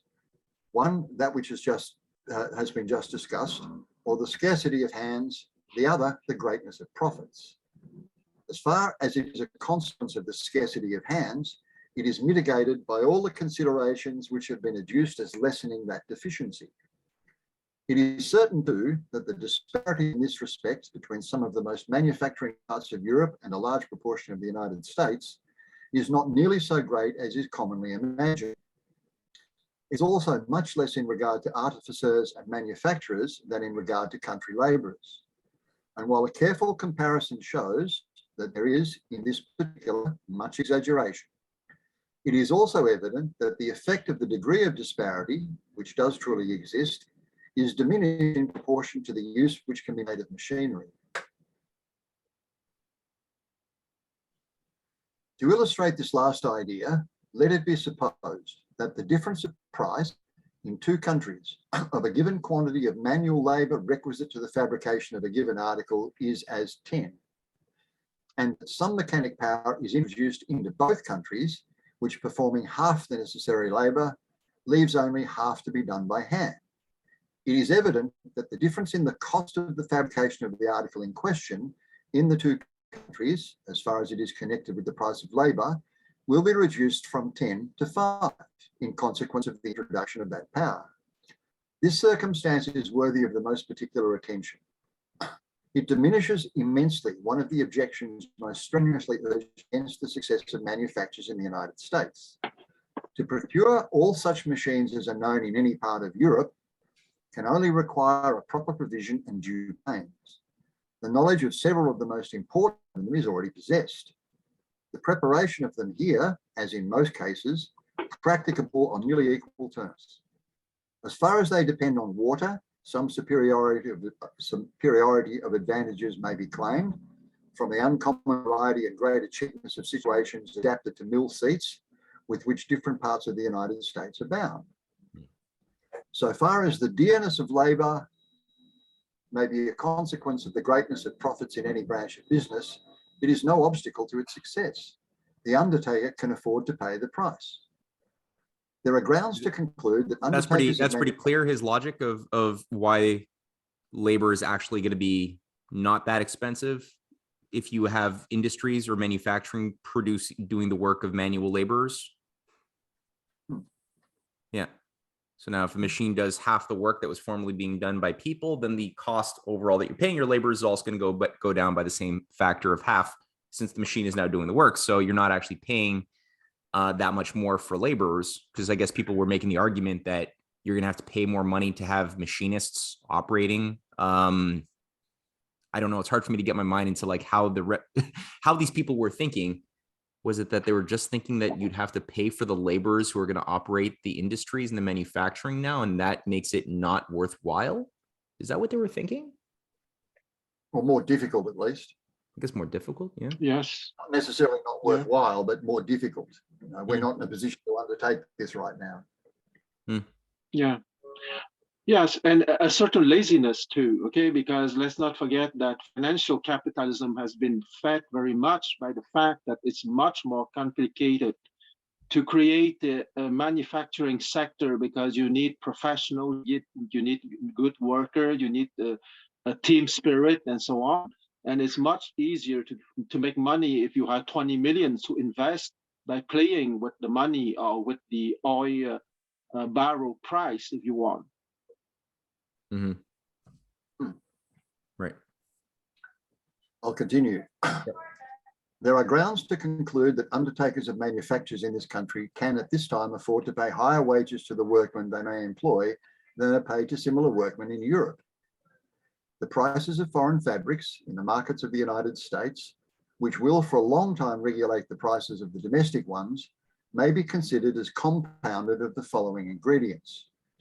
The first cost of materials, including the taxes, if any, which are paid upon them where they are made, the expense of grounds, building machinery and tools, the wages of the persons employed in the manufactory, the profits on the capital or stock employed, the commissions of agents to purchase them where they are made, the expense of transportation to the United States, including insurance and other incidental charges, the taxes or duties, if any, and fees of office which are paid paid on their exportation, the taxes or duties of office which are paid on their importation, excise and incise. As to the first of these items, the cost of materials, the advantage upon the whole, is at present on the side of the United States, and the difference in their favour must increase in proportion as a certain and extensive domestic demand shall induce the proprietors of land to devote more of their attention to the production of those materials. It ought not to escape observation in a comparison on this point that some of the principal manufacturing countries of Europe are much more dependent on foreign supply for the materials of their manufactures than would be the United States, who are capable of supplying themselves with a greater abundance as well as a greater variety of the requisite materials. As to the second item, the expense of grounds, building machinery and tools, an equality at least may be assumed, since advantages in some particulars will counterbalance temporary disadvantages in others. As to the third item, or the article of wages, the comparison certainly turns against the United States, though as before observed, not in so great a degree as is commonly supposed. The fourth item is alike applicable to the foreign and to the domestic manufacture. It is indeed more properly a result than a particular to be compared. But with respect to all the remaining items, they are alone applicable to the foreign manufacture, and in the strictest sense extraordinaries, constituting a sum of extra charge on the foreign fabric, which cannot be estimated, at less than from 15 to 30% on the cost of it at the manufacturing. This sum of extra charge may confidently be regarded as more than a counterpoise for the real difference in the price of labour, and is a satisfactory proof that manufacturers may prosper in defiance of it in the United States. To the general allegation connected with the circumstances of scarcity of hands and dearness of labour, that extensive manufacturers can only grow out of a redundant or full population, it will be sufficient to answer generally that the fact has been otherwise, that the situation alleged to be an essential condition of success has not been that of several nations at periods when they had already attained to maturity in a variety of manufactures. The supposed want of capital for the prosecution of manufactures in the United States is the most indefinite of the objections which are usually opposed to it. Okay, that's a great spot to stop, because that opens up the door to now the question of capital and credit, not productive credit. So let's just stop it there. Yeah, this is a good bit of mental gymnastics. I think that Yeah, it has been to other especially dealing with the language. Oh yeah. Oh yeah. The It's fun to language try concept. Yeah. and understand it. I don't want to say in a contemporary way, because I actually like reading it. I love the kind of English. It's like all thoughts are flowing. It's not like somebody's trying to Yes. compartmentalize, their thinking. They're giving you their all. Yeah. Well, Paul, I'm used to read French author of the 18th century, and they write the same than the English author, Yeah. because that's the 18th century style. Right. Look, I remember there was a wonderful documentary, and I'm just trying to think of the guy that put it together. He also put another one together on the history of jazz. It was about the Civil War. I just can't think of the author. Just can't think of it. But in the course of watching that, you kept on getting these letters that were written by Civil War soldiers. They were privates, for crying out loud. You have to assume that they weren't the most educated in the population. They weren't the officers necessarily. But the language of the letters that they wrote home was just incredible. It flowed so beautifully. It was more than literate. I mean, the words used were words that have, been long lost to the citizenry in popular culture these days. That's for sure. I blame advertising for a lot of that. I mean, it was just so wonderful to listen to. And in reading, what I just read, as I said, sometimes, I sit here and I think, oh, gee, you could say what you just said in 2 sentences rather than 2 paragraphs. But it's nice to feel the flow. And as I say, to feel the way in which Hamilton is giving you every bit of his thinking, laying out the logic as totally and, re-referencing things that he said before, et cetera, et cetera. When I say it's a struggle to read it, I mean, I constantly want to stop and say, oh, what he's really saying here is this, and this kind of thing. But I assume everybody's understanding it. So, Yeah. Yeah, it's fun stuff. Fun stuff. No, it's a digressive style. I'm more used to graphs, a short and then a little kind of a flow chart or something. Well, Declan had made the point in last week's reading that a lot of what Hamilton is saying would be very compatible with a little info animation, like an infographic animation. And I think he's right. If we've got some creative people out there, I think there are a lot of visuals that could be wrapped around the words he's using to make this even more accessible for people. As far as some of the absurdity, yeah.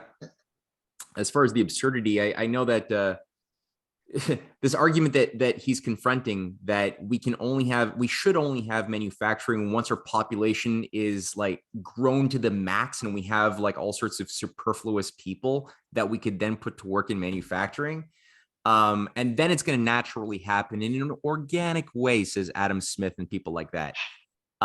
If you just let it all be, I mean, I've encountered this in a weird way in a more recent period when there was a presentation being given by the chief at CN Rail, and it was a great display of why this is wrong, because this guy is a believer in ultimately the free market, and he didn't quite see the irony that we have not built any new rail in the past like 60, 70 years. Not only that, and I brought up in my question, like, well, China has, at the time, it was 15,000 kilometers. Today, it's double that of high-speed rail. I think it's more than double that. Why don't, this is 2000. Yeah, 22,000. Yeah, that was a great article. Yeah, it's now. Yeah. Yeah, And it's his response now. to me, I asked, like, well, why don't we have any high-speed rail at all? You gave a presentation about the different possibilities for standard gauge electrified rail we could maybe build, from like Windsor to Quebec and New York. Maybe, with no plan, not even high speed.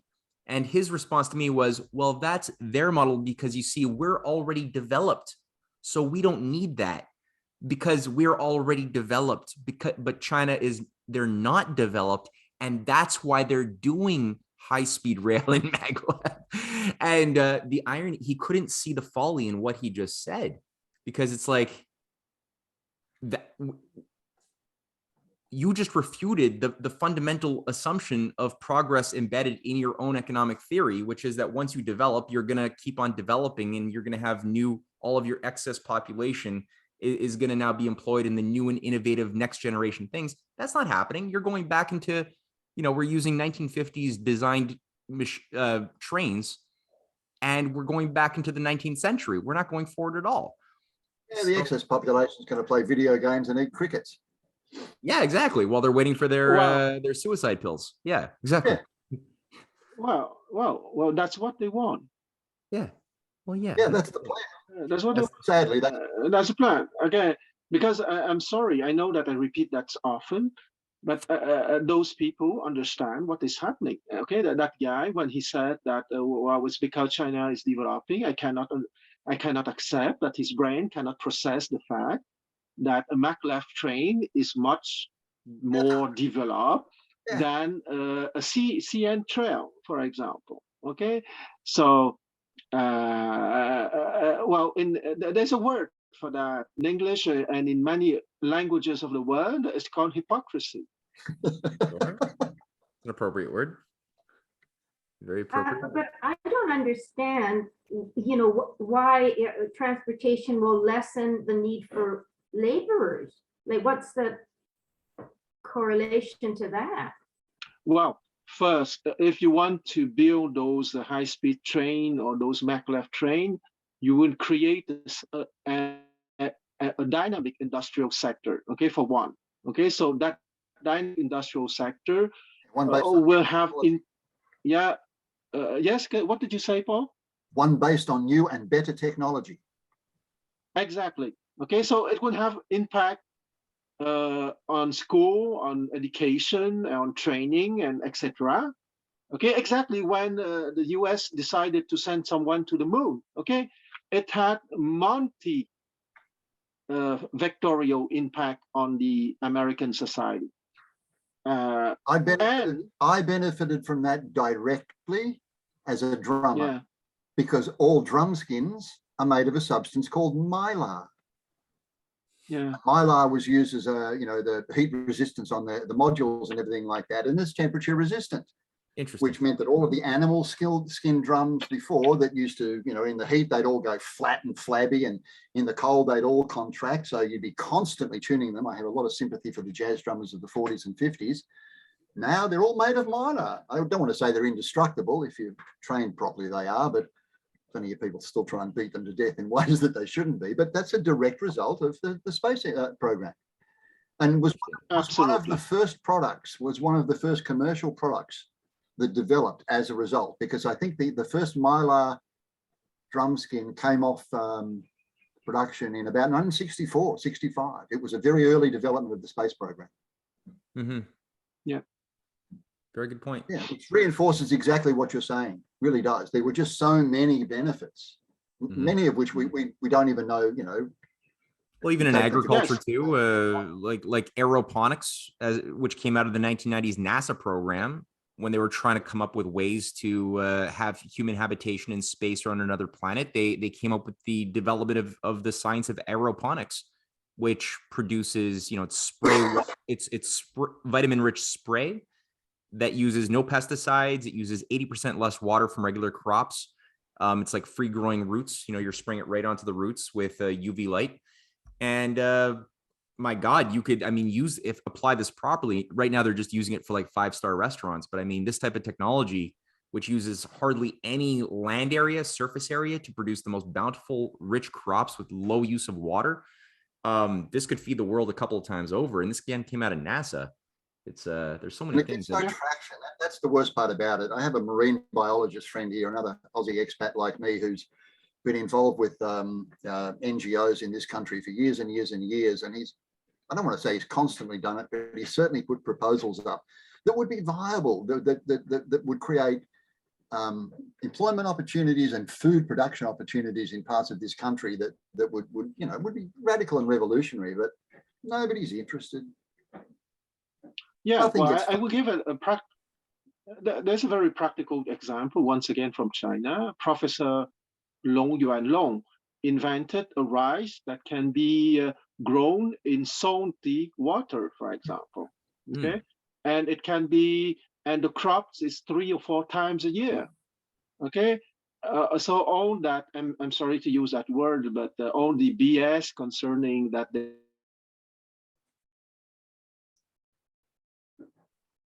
they would get on level of technology nowadays is perfectly capable to feed maybe 3 times the present Earth population. And another And good example along the same lines there, Kwan, would be hemp in the West. Yeah. I mean, think of products that you can make with hemp, building materials, fireproof and insulating building materials. Just lots and lots and lots. Enjoy yourself, darling. Sorry, my wife's going out. And what do? We demonize it, we criminalize it, etc., etc. It's just plain stupid. Yeah, exactly. You could have 2 or 3 crops of hemp a year. It's another one of those industries in this country that people have pushed for and pushed for and pushed for. But, because of its association with drugs and because of Duterte and all sorts of things, it gets no traction, which is tragic. Yes, because and there are countless numbers. This country is well and truly overpopulated. Thank you, Catholic Church. And in the provinces, particularly where poverty is a big thing, a hemp industry could really, really, really create some solid, local productivity, profit, money going back into the community. And it's kind of effortless. Hemp is such an easy crop to grow. And then it simply becomes, what do you do with the finished product? What are you going to do with your hemp once you've grown it? And there are so many alternatives. Yep. Exactly. And they go back to what I said 20 minutes earlier. It's the zeitgeist, okay? You're oriented by what?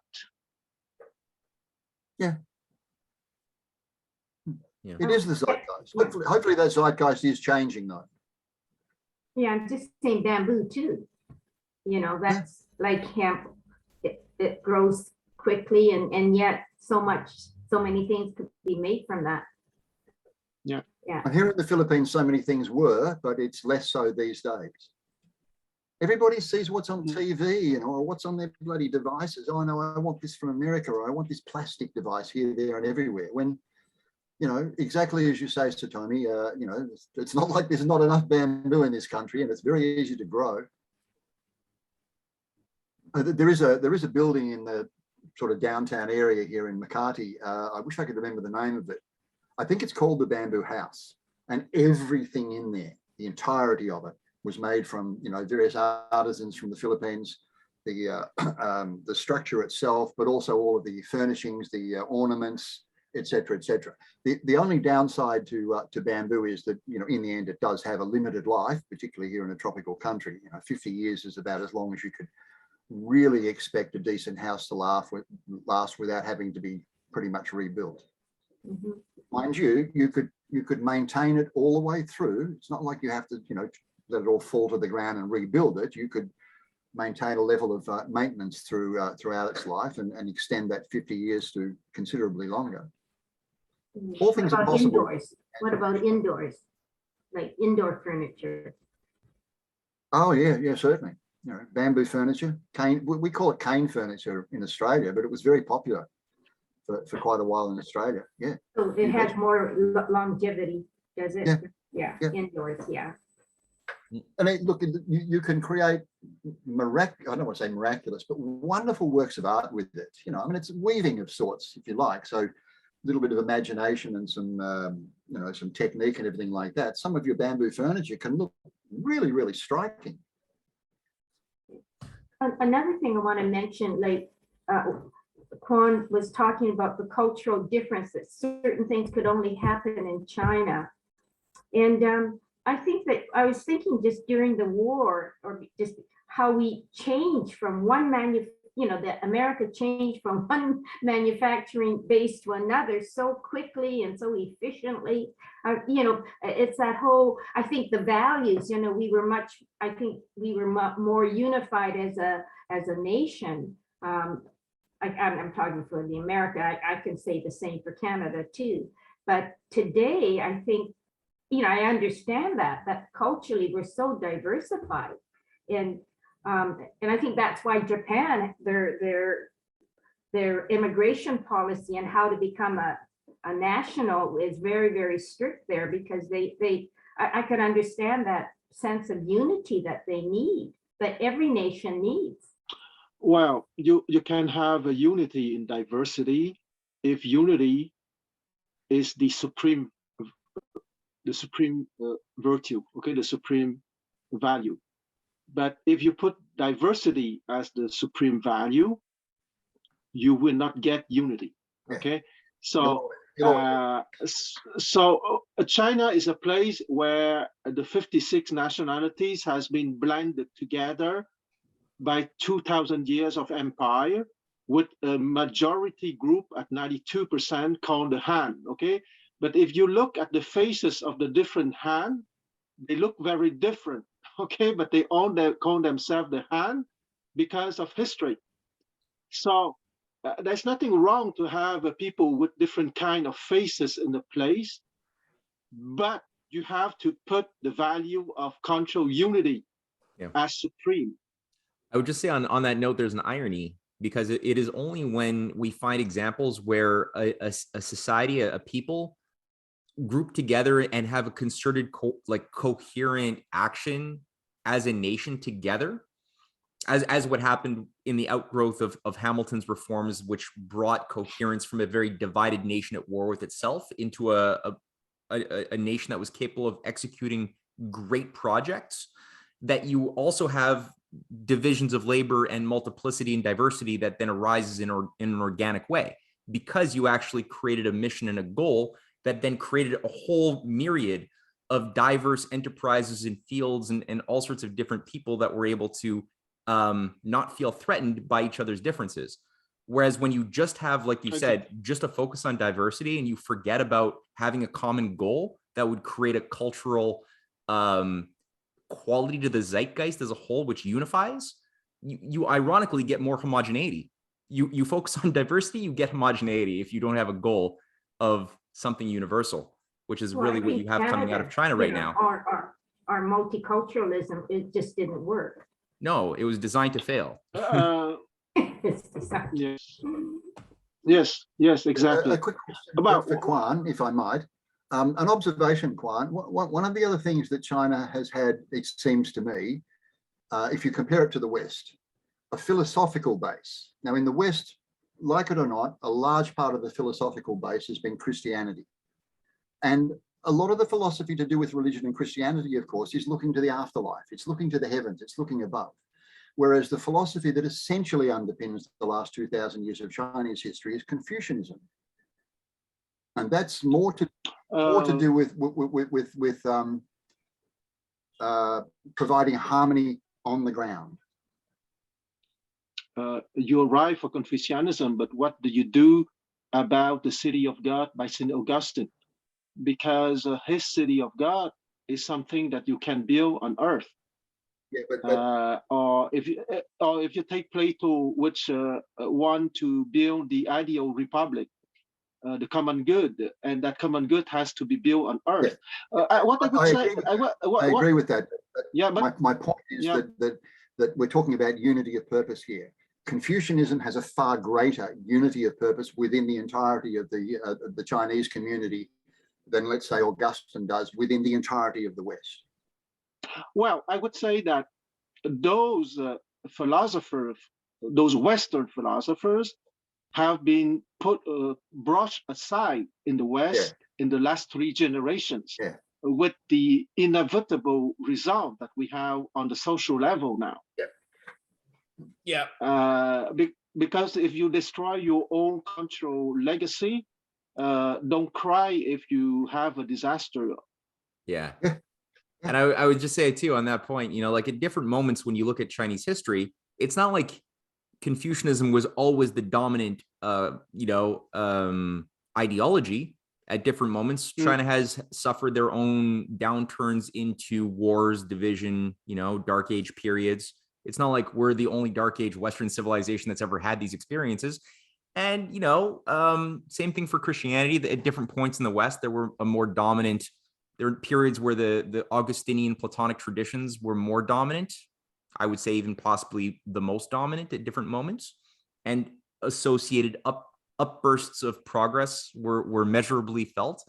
And unfortunately, we're at a moment of severe forgetfulness and confusion right now of our own roots. Yes. Yeah. Well, the next step is to have a reunion devoted only to the conspiracy theories. Why? they have been brushed aside during the last 3 generations. That's not bad. That's not bad. How are you thinking about that? How do you think that could unfold? Well, first we will have to see if they were groups that were interested, because as in all investigation, okay, criminal or otherwise, the central question is cui bono, okay? Who benefits from it, okay? If you answer very clearly and in details to cui bono in any investigations, you have your answer.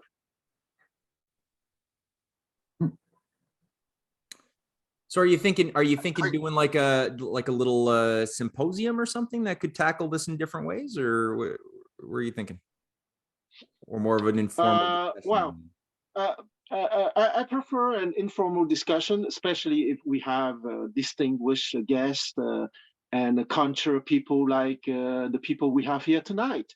In the sense that first we have to identify the moment that that classical culture has been removed, okay, in a systematic manner. Was it in the 30s, the 40s, the 50s, after Second World War, more in the 60s? And after that, the richest question is cui bono. There's a lot of aspects to that one. A lot of aspects. Yeah, exactly. Well, you know the famous question: when, where, who, why, and how. Okay. And those things are part of the classical education, precisely, when you want to tackle a topic or a problem. Mm-hmm. Yep, for sure.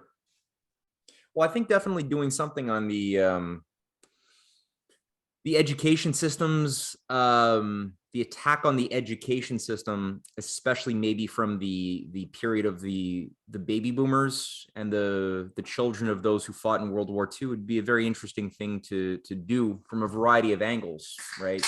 You could look at, somebody could take the example of the Quebec education system, which was one of the strongest Promethean Christian curriculums, with all of their problems that they had. And there were problems, but it was still a really strong classical education process that was really philosophically focused on creating holistic citizens who really were integrated and had a strong moral compass when they became citizens, with a focus on reading the classics, Greek, Latin. And that was really targeted for destruction by the networks of Rhodes scholars that Pierre Elliott Trudeau found himself in the 50s. And people like Georges-Henri Levesque, you know, the great father of sociology of Quebec, who worked with Vincent Massey in reorganizing the entire Canadian culture in the Royal Commissions of the 49 to 51 period. All of that network in Université Laval, that could be like one thing that could be looked at from one angle, the how this impacted also the European. I can think of one specific thing that you could look at too. If you're looking for a timeline on when did this thing begin, or when do we first see evidence of this? When did the books within a given subject, for example, change from, let's say Plato? Instead of reading Plato in the original, maybe an English translation, but reading Plato for yourself, the textbook that you're confronted with at your tertiary education place of abode or whatever is now a book of somebody giving you their opinion of what Plato was talking about, and maybe with excerpts from Plato, but not asking you necessarily to read Plato in the original.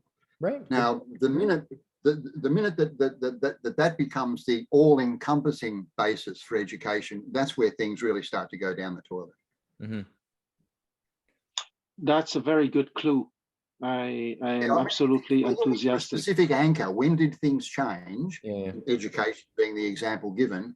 That would be one piece of evidence that you might go looking for. You know, when did the curriculum change from literally, when I was at university in the 70s, you read Plato in the original, but if you were at university now, you would be reading readings on Plato. Well, here's what I'm thinking about. Yeah. Yes. As a quick thought, Lord Bertrand Russell wrote a book in 1930 called Science and Society. And it's a really candid book where he goes through the need to have two educational systems. And he says, he even references the Jesuitical system. He's like, look, the Jesuits have two educations, one for the initiates, one for the lower level, the lower rungs. And he makes a point, we need an education system for the elites to be more firmly calibrated, to do a better job than what we've been creating so far. And we need one for the masses who will be cogs in a machine. They can't access the higher knowledge. Now, Bertrand Russell had a strange, weird relationship with another reformer named John Dewey. They dovetail in and out of each other. I mean, it's interesting. And John Dewey, we know he was a part of the Trotskyite networks. He's part of very insidious Nazi networks as well. Like there's certain weird overlaps. And he's a major educational reformer, both whose theories were put into practice in the West, big time, but also in Asia, we've seen his effects destructively of his theories. And I'd like to maybe map that out at some point to get a better sense of like, what was Dewey thinking and doing? What were the effects? How is he working with Russell, where Russell wanted, an education for the elite, who would only be thinkers. They wouldn't really need to dirty themselves with learning practical real world skills. They would be the ones with the broad abstract metaphysical knowledge. And then the Dewey philosophy was, you learn by doing. You don't need real knowledge doesn't involve messy abstract ideas or philosophy. Just get your hands dirty and you'll just have wisdom that way. Now that'll fuck people up in another way too, right? Because you need both. So there's this dichotomization was definitely the design. Yes. It was thought through, and I'd like to map that out. Just throwing it out Absolutely. There. And talking of Christianity, let's not forget that Russell wrote in 1927 a booklet called "Why I'm Not a Christian." Ah, right. That's good. That would be a fun irony. Yeah, very good irony. Huh. Okay, so I'm not in favor of one particular religion, but what is important that in a given society, you need to have a religion embodying the metaphysical principles, okay? Could be any religion, but you need one that most people would identify with because of culture, history, and etc. And for a guy born in the English aristocracy, so born Christian, having written a book called "Why I'm Not a Christian" gives us a very big clue in my mind. Mm-hmm. Mm-hmm. Mm-hmm. Yeah. Exactly, if a Chinese scholar from the gentry would have written a book "Why I'm Not a Confucianist," it would sound very strange. Mm-hmm. No, it's a good irony. It's a very good irony. Mm-hmm. Very interesting. Well, guys, this is fun. I like these conversations. I like these readings. This is good. I like the 8 o'clock ones because I can get along to them. Well, let's do it. I mean, this coming Sunday we have Anton Chaikin, who's going to do a presentation on Hamiltonian policies in Lincoln's time, specifically with a focus on a lot of agricultural reforms and battles that were happening that I don't know anything about. So I'm fascinated to see what he has to say about that. And next week we'll continue on and push further through Hamilton's brilliant report and see where this goes. So a lot of fun. And it would be banking next time. It would be exciting banking. Yes, an exciting approach to banking for once. Yeah, Quan, we got to talk about a class from you as well. It's been too long. We're overdue. I'm going to give you what? I said we have to talk about a class from you as well. It's been too long. You're overdue. Oh yeah, maybe. Okay, ciao. Bye, guys. Yeah. Everybody. Yeah. Bye, everybody. Bye, Kelly. Bye, Satomi. See you, Paul. See you, Drew.